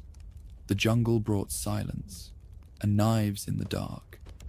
The technological revolution that had transformed society since World War II had met its match in the ancient rhythms of Southeast Asian warfare, where patience mattered more than precision and legitimacy trumped effectiveness. The escalation that had begun with such confidence was approaching the moment when its own internal contradictions would become impossible to ignore, setting the stage for the traumatic reconsiderations that would dominate politics for the remainder of the decade. The year the war exploded, on screens, in streets, and in the souls of soldiers. The Lunar New Year of 1968 dawned across Vietnam with the deceptive tranquility of a tropical morning, the air thick with humidity and the promise of celebration. In Saigon, firecrackers popped like scattered gunshots as families prepared to welcome the Year of the Monkey, while American GIs enjoyed an unofficial ceasefire that had settled over the country like a temporary blessing. Few could have imagined that within hours, this ancient festival would become the backdrop for the most shocking military campaign of the Vietnam conflict. An offensive so audacious in its scope and devastating in its psychological impact that it would transform American perceptions of the struggle and ultimately drive a president from office. General Vo Nguyen Giap, the architect of French defeat at Dien Bien Phu, had spent 2 years planning what would become the most complex operation in Vietnamese history.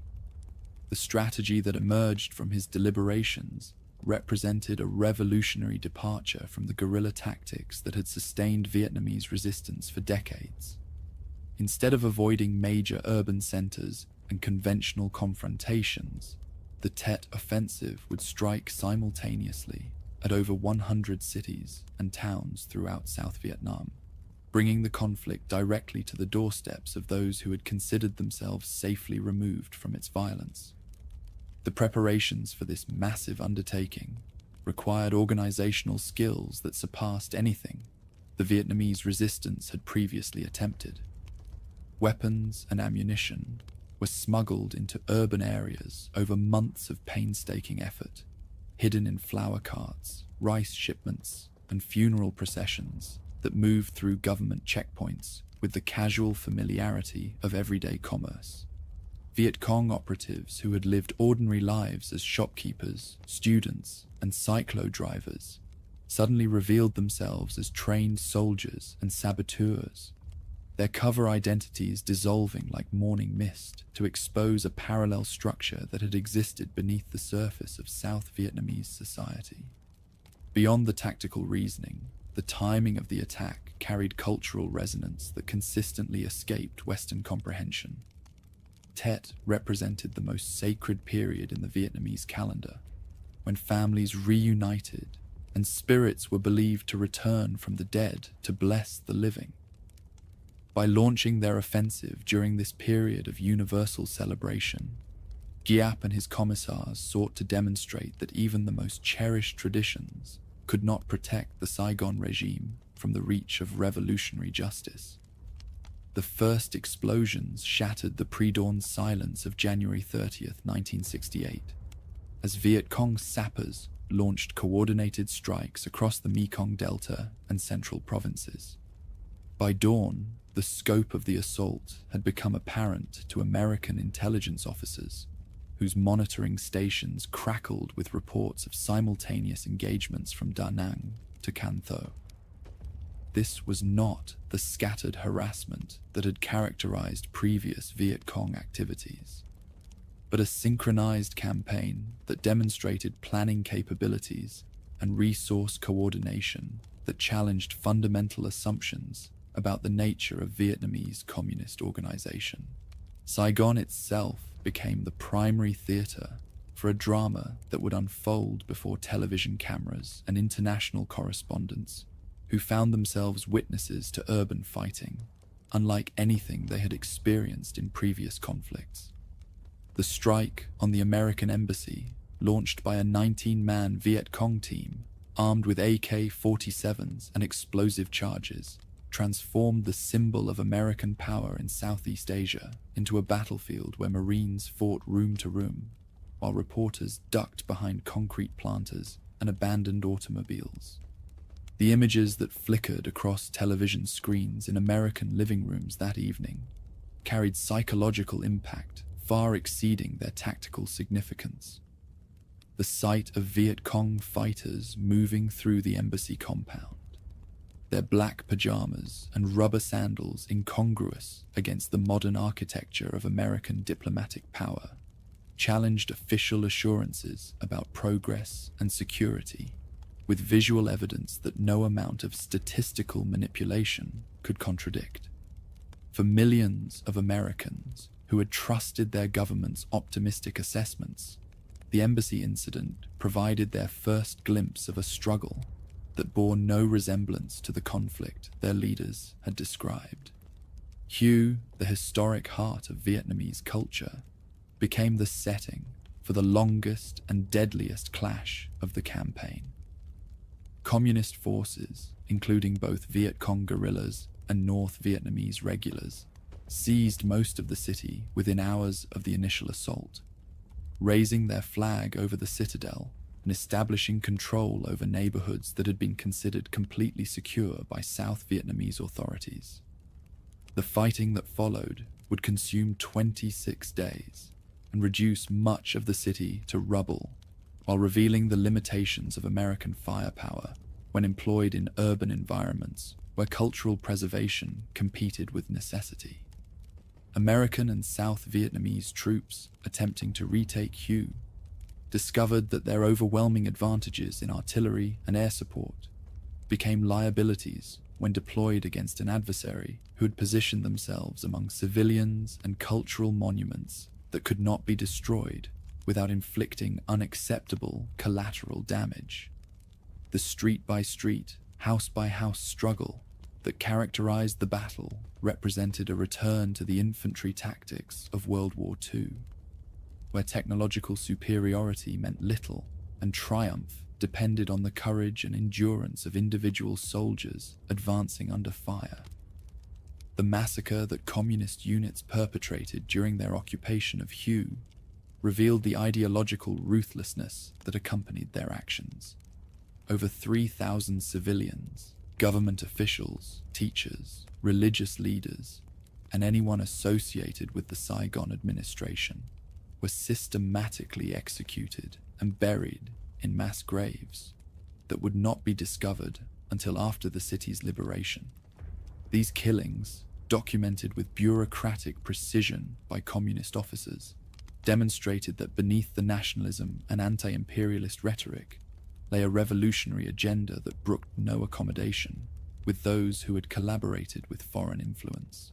Television coverage of the offensive brought the reality of Vietnamese fighting into American homes with an immediacy that print journalism could never achieve. The footage of General Nguyen Ngoc alone executing a Viet Cong prisoner on a Saigon street corner, captured by Associated Press photographer Eddie Adams, became one of the defining images of the entire conflict. The split-second moment when Lone's pistol fired, freezing the prisoner's face in an expression of resigned terror, condensed the moral complexity and casual brutality of the struggle into a single frame that would influence American public opinion. More than 1,000 statistical reports about body counts and territorial control.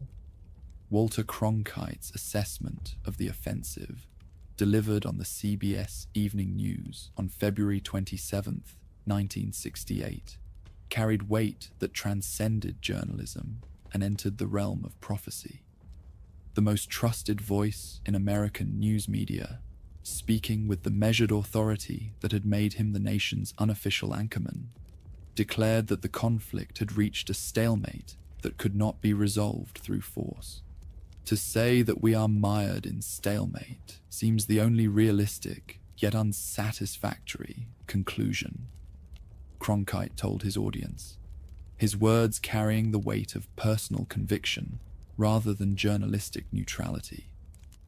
President Johnson, watching Cronkite's broadcast from the White House, reportedly told his aides, "If I've lost Cronkite, I've lost Middle America." The comment reflected his understanding that public backing for the struggle had always depended on maintaining confidence in eventual triumph, and that confidence was evaporating under the pressure of evidence that contradicted official optimism. The credibility gap that had been widening since the beginning of American escalation had become an unbridgeable chasm that threatened to destroy his presidency. The assessment of Tet revealed the paradox that would define American perceptions of the offensive for decades to come. By conventional measures, the communist assault had failed catastrophically, with Viet Cong losses estimated at over 40,000 dead, while American and South Vietnamese casualties remained relatively light. The attackers had been driven from every urban center they had seized. Their carefully constructed underground networks had been exposed and destroyed, and their capacity for future activities had been severely degraded. General Westmoreland and other commanders pointed to these statistics as evidence of a decisive American success that had broken the back of communist resistance. What the offensive revealed was far from the official narrative. It proved that communist forces could still coordinate large-scale attacks anywhere in South Vietnam, despite years of military pressure, casting serious doubt on American promises of impending victory. The gap between tactical success and strategic failure exposed the fundamental contradiction at the heart of American involvement. Superiority could not produce achievement when the population being defended remained unconvinced of their government's legitimacy. The domestic response to Tet accelerated changes in American society that extended far beyond opposition to a particular conflict.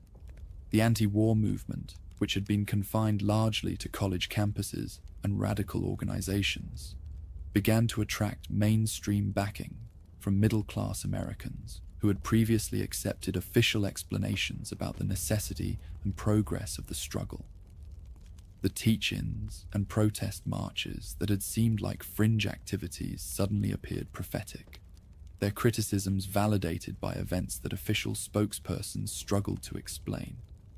The Democratic primary campaign of 1968 became a referendum on Johnson's policies as Senator Eugene McCarthy, and later Robert Kennedy challenged the sitting president with platforms that called for negotiated settlement and American withdrawal. The surprising strength of McCarthy's showing in the New Hampshire primary, where his anti-war message resonated with voters who had backed the effort throughout its escalation, demonstrated that public opinion had shifted in ways that traditional calculations had failed to anticipate. Johnson's withdrawal from the presidential race, announced on March 31st, 1968, in a televised address that shocked the nation, represented the most dramatic casualty of the Tet offensive. The man who had guided the Great Society through Congress and presided over unprecedented domestic prosperity found himself destroyed by a conflict that had begun as a minor Cold War commitment and evolved into the central issue of American politics. His decision not to seek re-election opened the door for a fundamental reassessment of American foreign policy and the assumptions that had guided it since the end of World War II. When the Paris peace talks began in May 1968, they reflected the new reality Tet had forced into view, even if they dragged on for another 4 years without real results. The very fact of negotiations represented a tacit acknowledgement that triumph was no longer achievable, while the positions taken by all parties demonstrated that resolution remained as elusive as success. North Vietnam, strengthened by their demonstration of American vulnerability, refused to consider any settlement that did not lead to complete American withdrawal and communist control of South Vietnam. The impact on American morale proved as significant as the repercussions, though it developed more gradually and received less public attention. Soldiers who had been told they were winning against a weakening enemy suddenly found themselves defending positions that had been considered completely secure, while their commanders struggled to explain how an apparently defeated adversary had managed to launch the largest campaign in Vietnamese history. The disconnect between official assessments and battlefield reality eroded confidence in leadership and contributed to the disciplinary problems that would plague American personnel for the remainder of their involvement. Tet gave a sharp boost to international currents that had been simmering since the early days of US escalation, turning slow shifts into rapid transformations. European allies who had maintained public backing for American objectives, while harboring private doubts about American methods, found themselves under increasing pressure from domestic populations, who viewed the conflict as an example of American imperialism rather than collective defense against communist expansion. The images of urban destruction in Vietnamese cities provided communist propaganda with powerful evidence of American callousness towards civilian casualties. The intelligence failure that Tet represented forced a fundamental reassessment of American understanding of Vietnamese communist capabilities and intentions. The elaborate networks of informants and surveillance that had been constructed to monitor enemy activities had failed to detect preparations for the largest campaign of the struggle, while the intelligence that had assured policymakers of South Vietnamese stability had proven completely inaccurate. The revelation that American intelligence agencies had been systematically overestimating American progress while underestimating enemy capabilities called into question the entire foundation of planning. Media coverage of the offensive established precedents for the relationship between journalism and activities that would influence American conflicts for decades to come.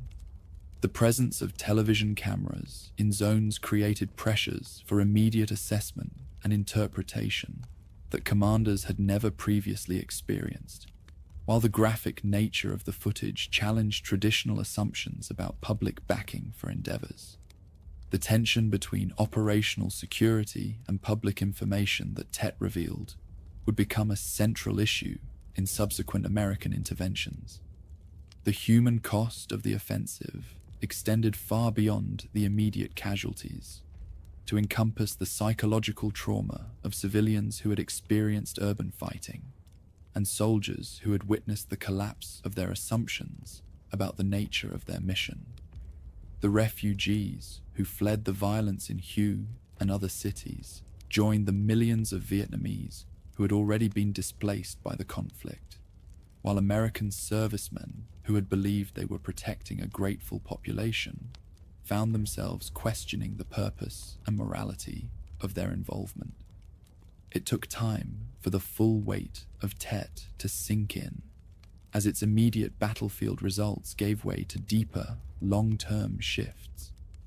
The Viet Cong infrastructure that had been exposed and destroyed during the fighting was never fully rebuilt, forcing North Vietnam to assume greater responsibility for activities in the south while reducing the indigenous character of the resistance movement. This shift toward conventional engagement played to American strengths, while reducing the advantages that guerrilla tactics had provided to Vietnamese communists. The economic impact of the offensive contributed to the inflation and social tensions that would characterize American society throughout the remainder of the decade. The costs of mobilizing reserve units, replacing equipment lost during the fighting, and maintaining force levels in the face of declining public backing strained federal budgets while competing with domestic programs that Johnson had hoped would define his presidential legacy. The guns and butter dilemma that had been manageable during the early phases of escalation became unsustainable after Tet demonstrated that triumph would require indefinite commitment of resources. As the smoke cleared from the battlefields of 1968, both sides could claim elements of success while acknowledging the persistence of stalemate. Vietnamese communists had demonstrated their continued capacity for large-scale campaigns while exposing the vulnerability of American-supported urban centers. But they had paid an enormous price in casualties and organizational capacity. American and South Vietnamese troops had proven their ability to defeat conventional strikes while maintaining control of major population centers. but they had failed to convince either domestic or international audiences that they were winning a struggle that seemed to have no end. Tet was not a triumph for the Viet Cong, but it broke the illusion that America could win. The offensive that began with fireworks and celebration had ended with the recognition that the most powerful force in human history could not impose its will on a people determined to resist foreign domination. The year that had begun with confidence about light at the end of the tunnel concluded with the understanding that the tunnel itself might have no end, leading not towards success, but toward the kind of protracted struggle that would test American resolve in ways that no previous conflict had attempted. The explosion that shattered the pre-dawn silence of Tet had also shattered the assumptions that had sustained American involvement, leaving behind questions about the limits of power and the nature of achievement that would haunt American foreign policy for generations to come. One side left, the other waited. The helicopter that carried Richard Nixon toward his inauguration in January 1969 rose above a Washington landscape transformed by the trauma of the previous year, the city still scarred by riots that had followed Martin Luther King's assassination and the Democratic National Convention that had descended into televised chaos. Below the aircraft, protesters gathered on the National Mall, carried signs demanding immediate withdrawal from Vietnam, their chants barely audible above the rotor blades that would soon deliver a new president who had promised to end the nation's longest war. Nixon understood that his survival depended on fulfilling that promise, but he also knew that the manner of ending would determine whether the country emerged from Southeast Asia with its global credibility intact or suffered a humiliation that would echo through the remainder of the Cold War. Nixon's early decisions revealed a strategy that echoed past approaches, even as it attempted to steer the country in a different direction. Vietnamization, the gradual transfer of combat responsibilities to South Vietnamese troops while maintaining air support and financial assistance, offered the possibility of achieving peace with honor, without the appearance of abandoning an ally to communist conquest. The concept promised to satisfy both hawks who demanded victory and doves who insisted on withdrawal, though its success depended on assumptions about ARVN capabilities that previous experience had done little to validate. General Crichton Abrams, who replaced William Westmoreland as commander of Military Assistance Command Vietnam in June 1968, brought to his position a fundamentally different approach to prosecuting the conflict. Where his predecessor had emphasized large-scale search and destroy operations designed to produce impressive body counts, Abrams focused on smaller unit actions aimed at disrupting enemy logistics and protecting the population centers that Vietnamization required. The shift reflected both the lessons of Tet and the realities of a struggle that could no longer be sustained through escalation.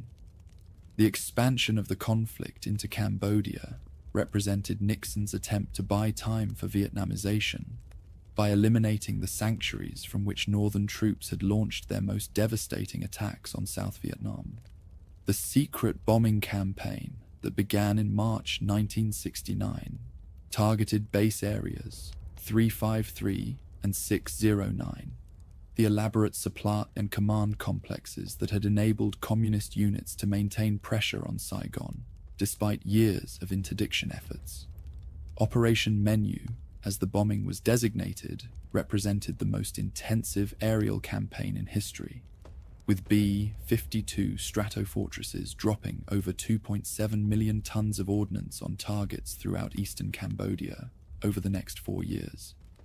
It was Cambodian villagers who paid the highest price, caught in the crossfire of a war they hadn't chosen, as bombs leveled their communities in pursuit of invisible foes. The bombing drove hundreds of thousands of refugees into camps around Phnom Penh, while destabilizing the neutral administration of Prince Norodom Sihanouk, whose delicate balancing act between communist and Western pressures had kept Cambodia out of the wider struggle. The irony was cruel and predictable. An operation designed to isolate the Vietnam conflict instead spread it across the entire Indo-Chinese peninsula. Troop withdrawals began in July 1969, with the departure of 25,000 servicemen, the first reduction in force levels since the build-up had begun 4 years earlier.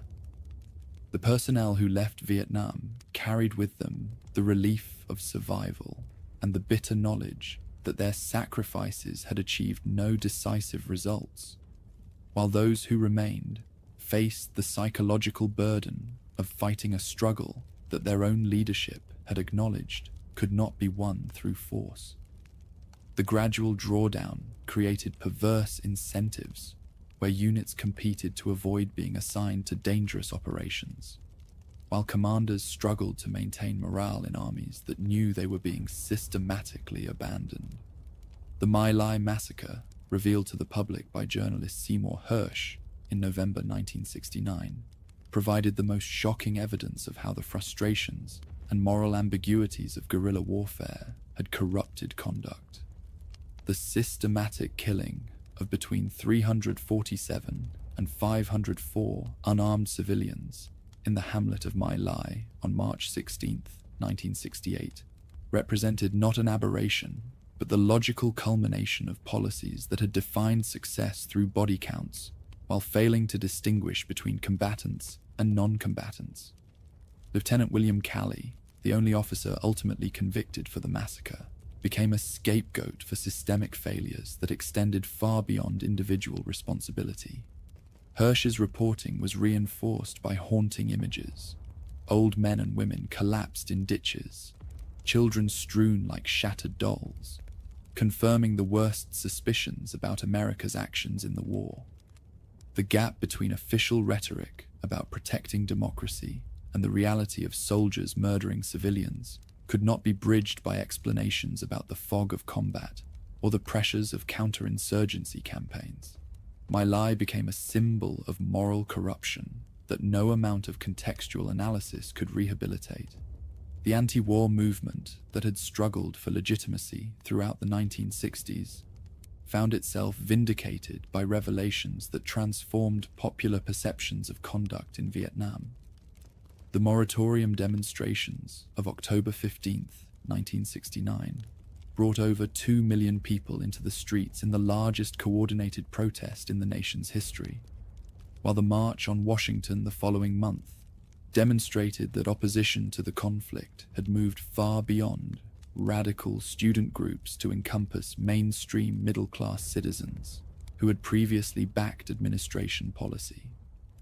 Nixon's response to domestic opposition combined tactical concessions with strategic defiance, acknowledging the necessity of ending involvement while refusing to accept the appearance of defeat that immediate withdrawal would entail.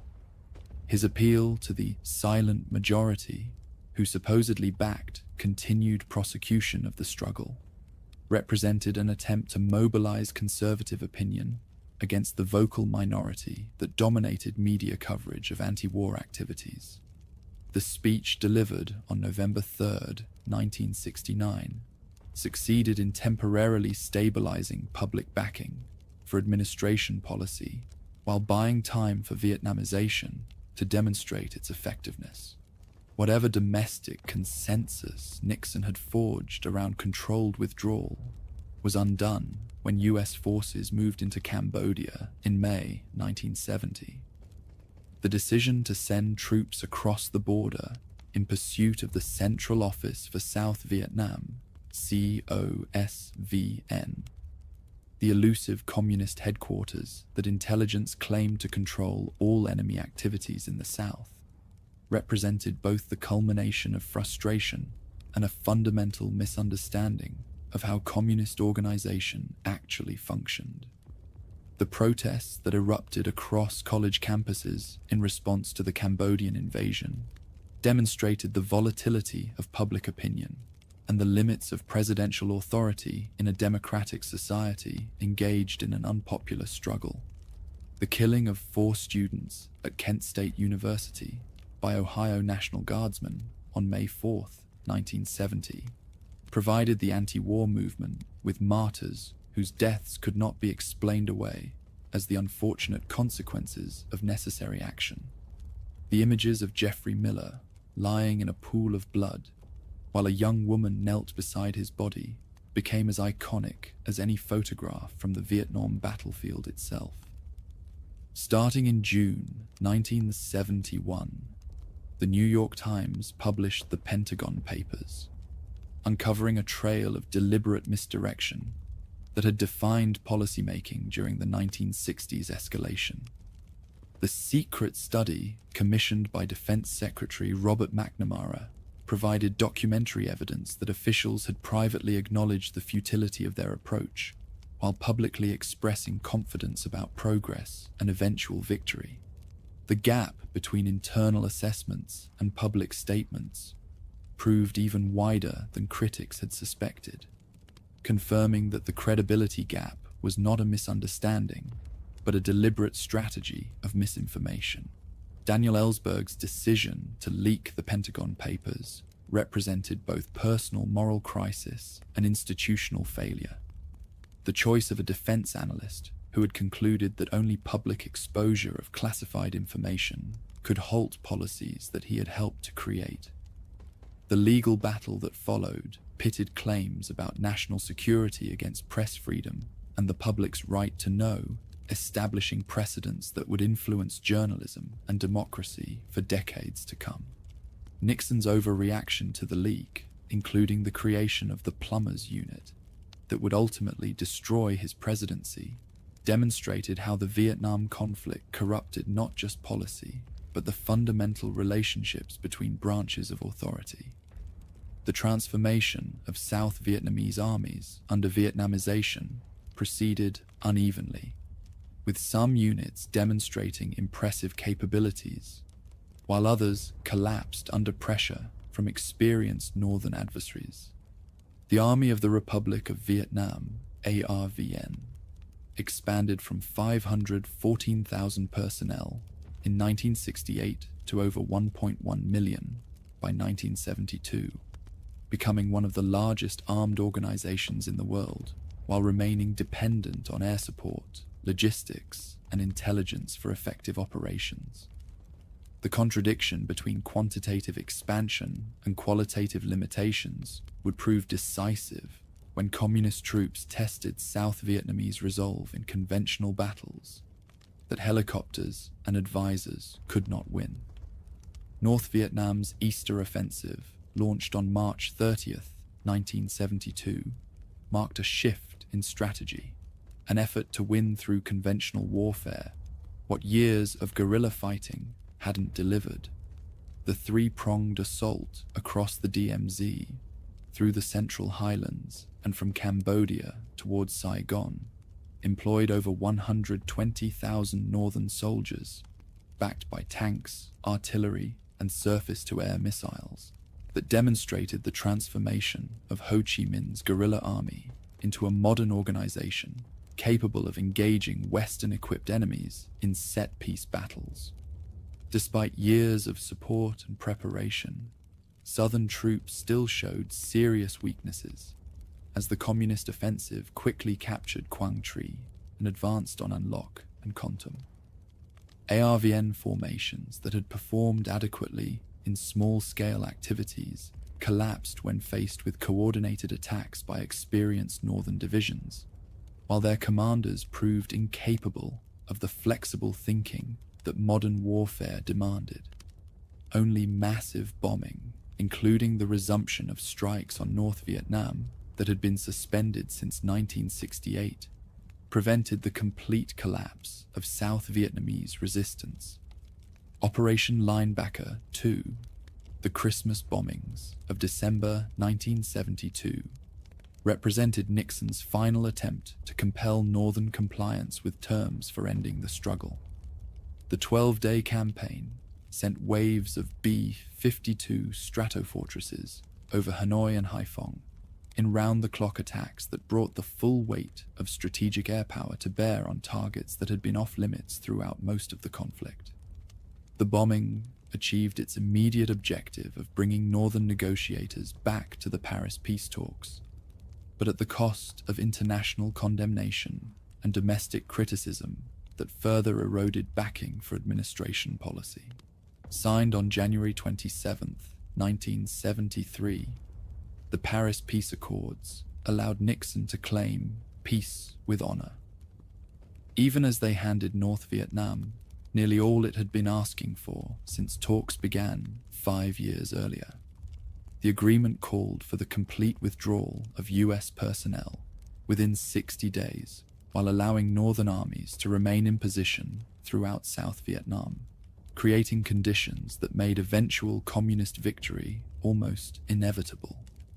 The prisoner exchange that accompanied the accords brought 591 POWs home to ticker tape parades, but it could not obscure the reality that the United States was abandoning an ally whose survival depended entirely on continued Western backing. The conflict that continued after withdrawal demonstrated the hollowness of Vietnamization and the fundamental weakness of the South Vietnamese state that no amount of aid could remedy. Congressional restrictions on bombing and the reduction of assistance created a crisis of confidence that spread throughout southern society, while northern armies used the respite provided by the peace agreement to rebuild their strength and prepare for the final offensive that would reunify the country under communist control. As Watergate overtook Nixon's presidency, it closed the door on any serious prospect of renewed American intervention in response to violations of the Paris agreements. The constitutional crisis that led to Nixon's resignation in August 1974 left foreign policy in the hands of Gerald Ford, an unelected president who lacked both the capital and the public backing necessary to honor commitments to South Vietnamese survival. The irony was complete. The deceptions and illegal activities that had grown out of Vietnam policies ultimately destroyed the presidency that had created them. On January 6, 1975, the final northern push began with attacks on Phuoc Long, probing for resistance and finding little in return. When no response materialized, communist commanders understood that they faced only southern resistance in the climactic campaign that would determine Vietnam's future. The strategy that emerged from Hanoi's deliberations called for a 2-year campaign that would systematically destroy ARVN capabilities while building toward the decisive battle for Saigon. But events would unfold far more rapidly than even the most optimistic communist planners had anticipated. The collapse of southern resistance proceeded with stunning speed as psychological factors proved more decisive than capabilities. The retreat from the Central Highlands that began in March 1975 turned into a rout when ARVN units abandoned their equipment and fled toward the coast, their panic spreading to civilian populations who joined the exodus in columns that stretched for miles along highways clogged with refugees and abandoned vehicles.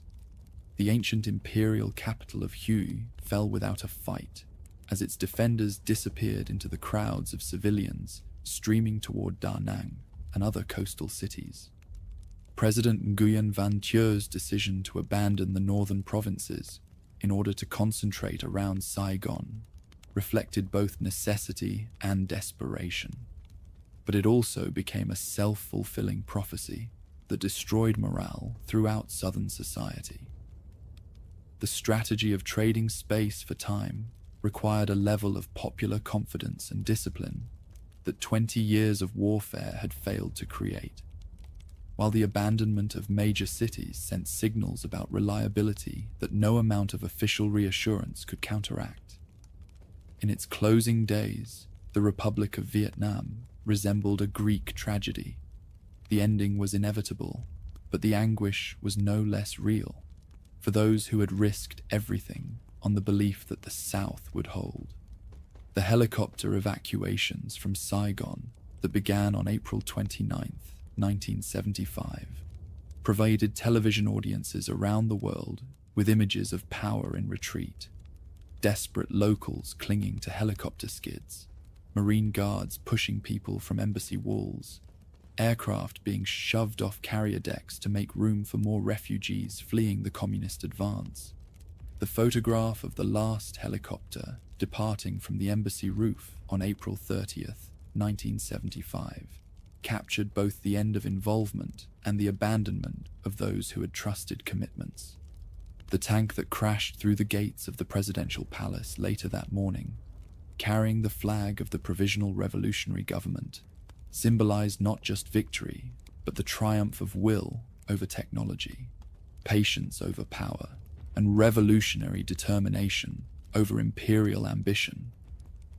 In the end, the Americans just went home. The fire stayed behind, and the jungle watched it all.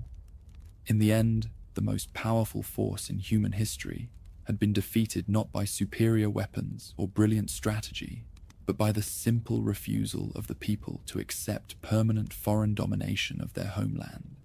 The lesson would resonate through the corridors of power in Washington for generations to come, a reminder that technology could not substitute for legitimacy, and that even superpowers had limits that smaller nations could exploit through persistence, sacrifice, and an unshakable belief in the justice of their cause. After April 30th, 1975, Vietnam entered a new phase, one shaped by the echoes of 3 decades of war and the hope for peace, which would prove just as hard to secure as the victory that came before it. The reunification of Vietnam under communist rule would bring new challenges and tragedies, but it would also fulfill the dream of independence that had sustained resistance since the first French gunboats had appeared in Saigon harbor more than a century earlier. The circle that had begun with colonial domination had closed with national liberation, though the cost in human suffering had been almost beyond calculation or comprehension. As May 1st, 1975, dawned over Saigon, the silence was heavy, filled with the memory of a war-torn past and the fragile hope of a long-sought national reunion. In the presidential palace where Nguyen Van Thieu had fled just days before, communist officials moved through rooms still warm with the breath of departed power, their rubber sandals clicking against marble floors that had once echoed with the confident footsteps of advisors and South Vietnamese generals. Outside, the streets lay empty except for abandoned equipment and the occasional cyclist navigating between burned-out vehicles, while overhead, the flag of the Provisional Revolutionary Government snapped in the humid breeze that carried the scent of cordite and tropical flowers in equal measure. Though Ho Chi Minh didn't live to see it, the victory he had dreamed of was both the fulfillment of nationalist aspirations and the start of a difficult journey to turn that success into lasting social progress. The leadership that gathered in the former presidential palace faced the daunting task of governing a country that had been physically devastated by 3 decades of fighting, socially fragmented by competing ideologies, and economically dependent on wartime industries that would disappear with the return of calm. The ease of triumph had masked the complexity of reconstruction, while the unity forged in opposition to foreign occupation would prove more difficult to maintain in the mundane work of building a socialist society from the ruins of struggle. For years, leaders had managed the narrative, but with the fighting over, the truth, long suppressed, began to break through the cracks. The ecological destruction wrought by chemical defoliants had transformed vast areas of South Vietnam into wasteland where nothing would grow for generations, while unexploded ordnance buried in rice paddies and schoolyards would continue killing farmers and children decades after the last helicopter had departed. Agent Orange, that chemical nightmare disguised as necessity, had poisoned not only the environment but the genetic heritage of millions whose children would bear the scars of a struggle they had never seen. More than ruined forests and poisoned rivers, it was the shattered lives that told the most painful story.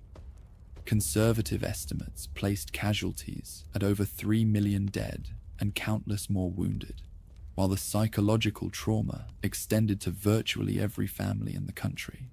The fighting had created over 900,000 orphans, 1.5 million widows, and millions of refugees whose displacement had shattered traditional social structures that had sustained civilization for millennia.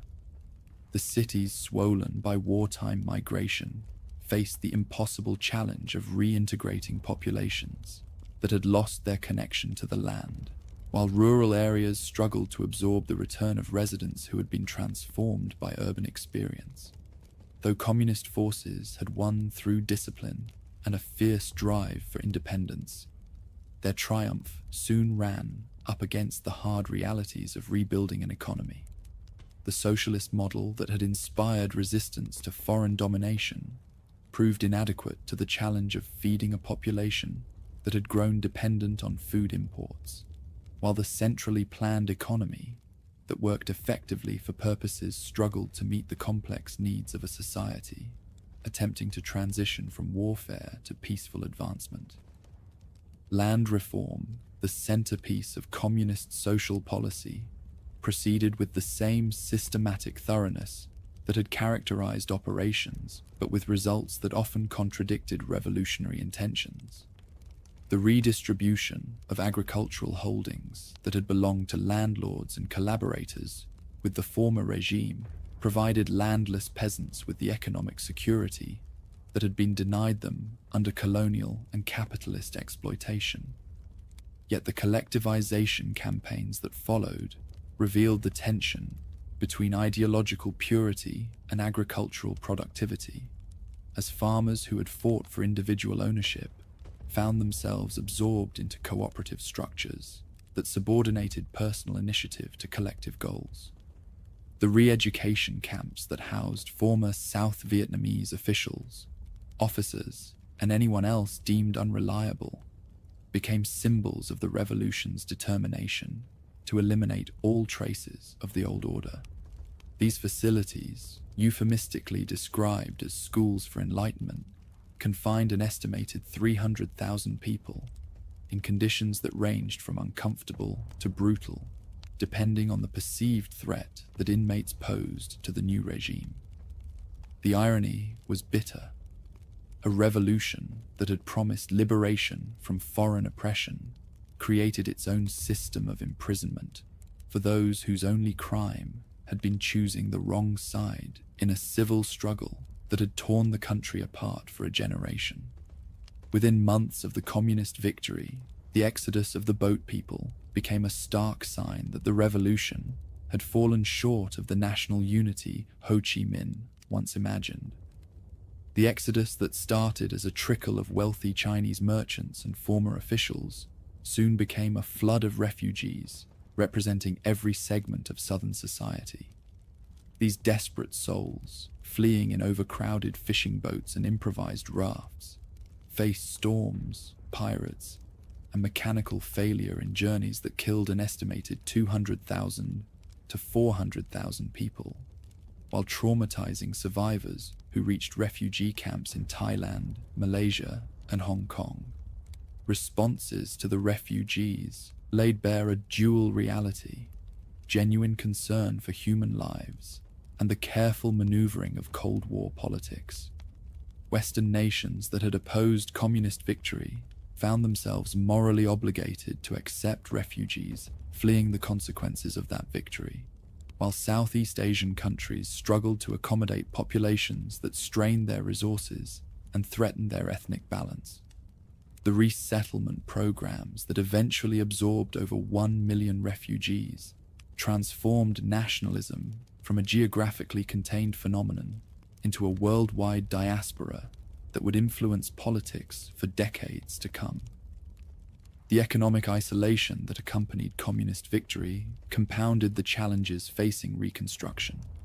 The trade embargo imposed by the United States and its allies cut Vietnam off from the markets and technological transfers that rapid development required, while the country's alignment with the Soviet bloc provided security at the cost of economic dependence on a system that was already showing signs of internal strain. The aid that flowed from Moscow and its Eastern European satellites helped maintain basic services, but could not substitute for the dynamic capitalism that was transforming other Asian economies during the same period. Victory over the US didn't guarantee peace. The border conflicts that followed showed how quickly ideological unity could give way to historic distrust. The invasion of Cambodia, launched on December 25, 1978, represented Vietnam's attempt to eliminate the Khmer Rouge regime that had been conducting genocidal campaigns against its own people while launching cross-border raids that threatened border provinces.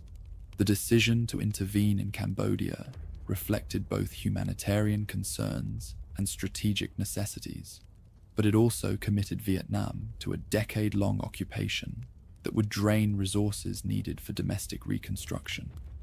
China's reaction to Vietnam's move into Cambodia exposed how quickly communist unity unraveled when national interests and old grudges came into play. The 17-day confrontation that China launched against Vietnam in February 1979 ostensibly aimed to teach Vietnam a lesson about respecting Chinese influence in Southeast Asia, but it actually demonstrated the persistence of the territorial and cultural disputes that had divided the two countries for over a millennium. The fighting along the northern border, though brief, reminded leaders that victory over one superpower did not guarantee security against threats from neighboring powers with their own imperial ambitions. The legacy of involvement in Vietnam extended far beyond the immediate participants to influence relations and domestic politics throughout the world. The defeat of the most powerful force in human history by a Third World revolutionary movement inspired liberation struggles from Central America to Southern Africa, while providing communist movements everywhere with proof that determined resistance could overcome apparently overwhelming technological advantages. The methods that forces had pioneered in fighting a superpower became templates for asymmetric warfare that would be studied and adapted by insurgent movements for generations to come. Within the United States, the trauma of defeat created a syndrome of reluctance to commit forces overseas that would influence foreign policy decisions throughout the remainder of the Cold War. The Vietnam syndrome that haunted strategic thinking reflected not just the practical lessons about the limitations of power, but also the psychological impact of a struggle that had challenged fundamental assumptions about righteousness and invincibility. The bitter divisions that the hostilities had created within society would take decades to heal, while the questions it raised about the relationship between democracy and foreign policy would continue to influence debate long after the last veteran had returned home. This confrontation left its mark not only on the countries that fought it, but also on the wider world that experienced the war through television and the press. The images of helicopter evacuations, napalm strikes, and civilian casualties had created a new visual vocabulary for understanding modern warfare, while the protest movements that the struggle had inspired established precedents for popular opposition to policies that would influence democratic politics worldwide. The music, literature, and art that emerged from the experience provided cultural frameworks for processing trauma and loss that would be applied to subsequent conflicts and social upheavals. What began as tools for combat were later repurposed in factories, cities, and new theaters of war, with consequences no one had fully predicted. The helicopter mobility that had characterized operations became standard doctrine for modern armies, while the electronic surveillance and communication systems that had been tested in Southeast Asian jungles provided the foundation for the information warfare capabilities that would dominate thinking in the following decades. The chemical agents that had been used for defoliation contributed to the development of herbicides and pesticides that would revolutionize agriculture while creating new environmental challenges. Lessons learned from treating wounds and illnesses in tropical war zones led to breakthroughs in trauma care, medicine, and mental health that later improved lives far beyond the battlefield. The understanding of post-traumatic stress disorder that developed from studying veterans provided frameworks for treating survivors of natural disasters, criminal violence, and other forms of psychological trauma. The prosthetic devices and rehabilitation techniques that had been developed for amputees and disabled veterans found applications in civilian medicine that improved the quality of life for millions of people who had never experienced service. The diplomatic precedents established during the confrontation influenced law and the conduct of foreign relations in ways that extended far beyond Southeast Asia. The Paris peace talks that had lasted for over 4 years demonstrated both the possibilities and the limitations of multilateral diplomacy in resolving complex disputes, while the various ceasefire agreements and prisoner exchanges provided templates for ending other conflicts. The role of media coverage in shaping public opinion about operations established new parameters for the relationship between democratic governments and their citizens during wartime. Damage to the land and ecosystems became a turning point, elevating environmental concerns into a serious part of political discourse and policy-making. The widespread use of chemical defoliants had demonstrated the vulnerability of natural ecosystems to modern technology, while the bombing campaigns that had cratered vast areas of countryside revealed the long-term costs of intensive warfare in densely populated regions. The lessons learned about environmental destruction influenced subsequent agreements about chemical weapons and environmental protection during armed conflicts. The refugee crisis that followed communist victory established precedents for cooperation in addressing mass population movements that would be applied to subsequent humanitarian emergencies throughout the world. The resettlement programs that had absorbed boat people provided models for dealing with refugees from other conflicts, while the camps that had housed displaced persons in Southeast Asia became prototypes for the refugee facilities that would be established in response to hostilities and natural disasters in other regions. With costs surpassing $120 billion by 1975, the economic burden of the war fed into the broader financial pressures that weakened America's global standing in the years that followed. The inflation that had been fueled by wartime spending without corresponding tax increases created economic instabilities that would influence domestic politics for the rest of the decade, while the opportunity costs of resources devoted to purposes rather than social programs contributed to the urban decay and educational deficiencies that would plague society for generations. By 1979, the immediate crisis phase of post-struggle reconstruction had passed, though the fundamental challenges facing society remained as daunting as ever. The unified Vietnam that emerged from 30 years of fighting bore little resemblance to the prosperous, independent nation that Ho Chi Minh had envisioned when he first proclaimed independence in 1945. The price of victory had been almost beyond calculation. Millions of dead, an environment poisoned by chemical warfare, an economy dependent on foreign aid, and a society divided by the trauma of civil strife and revolutionary transformation. Yet the achievement remained undeniable. For the first time in nearly a century, Vietnam was governed by leaders who answered to interests rather than foreign powers. The independence that had cost so much to achieve provided the foundation for whatever future the people would create for themselves. free from the interference of colonial administrators, advisors, and ideological missionaries who had imposed their visions on society for so long.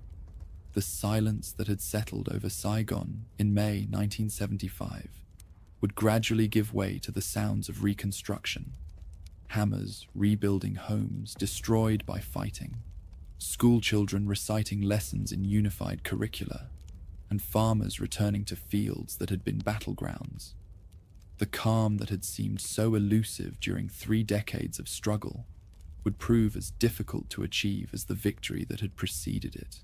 But it would also offer possibilities that no amount of foreign assistance or intervention could have provided. In the end, the people had won more than a struggle. They had reclaimed their right to determine their own destiny, however difficult that path might prove to be. The cost had been enormous, the suffering almost unbearable, but the alternative, permanent subjugation to foreign control, had been unacceptable to a people whose history had taught them that freedom was worth any sacrifice. The fighting was over, but the real work of building a nation from the ashes of confrontation was just beginning.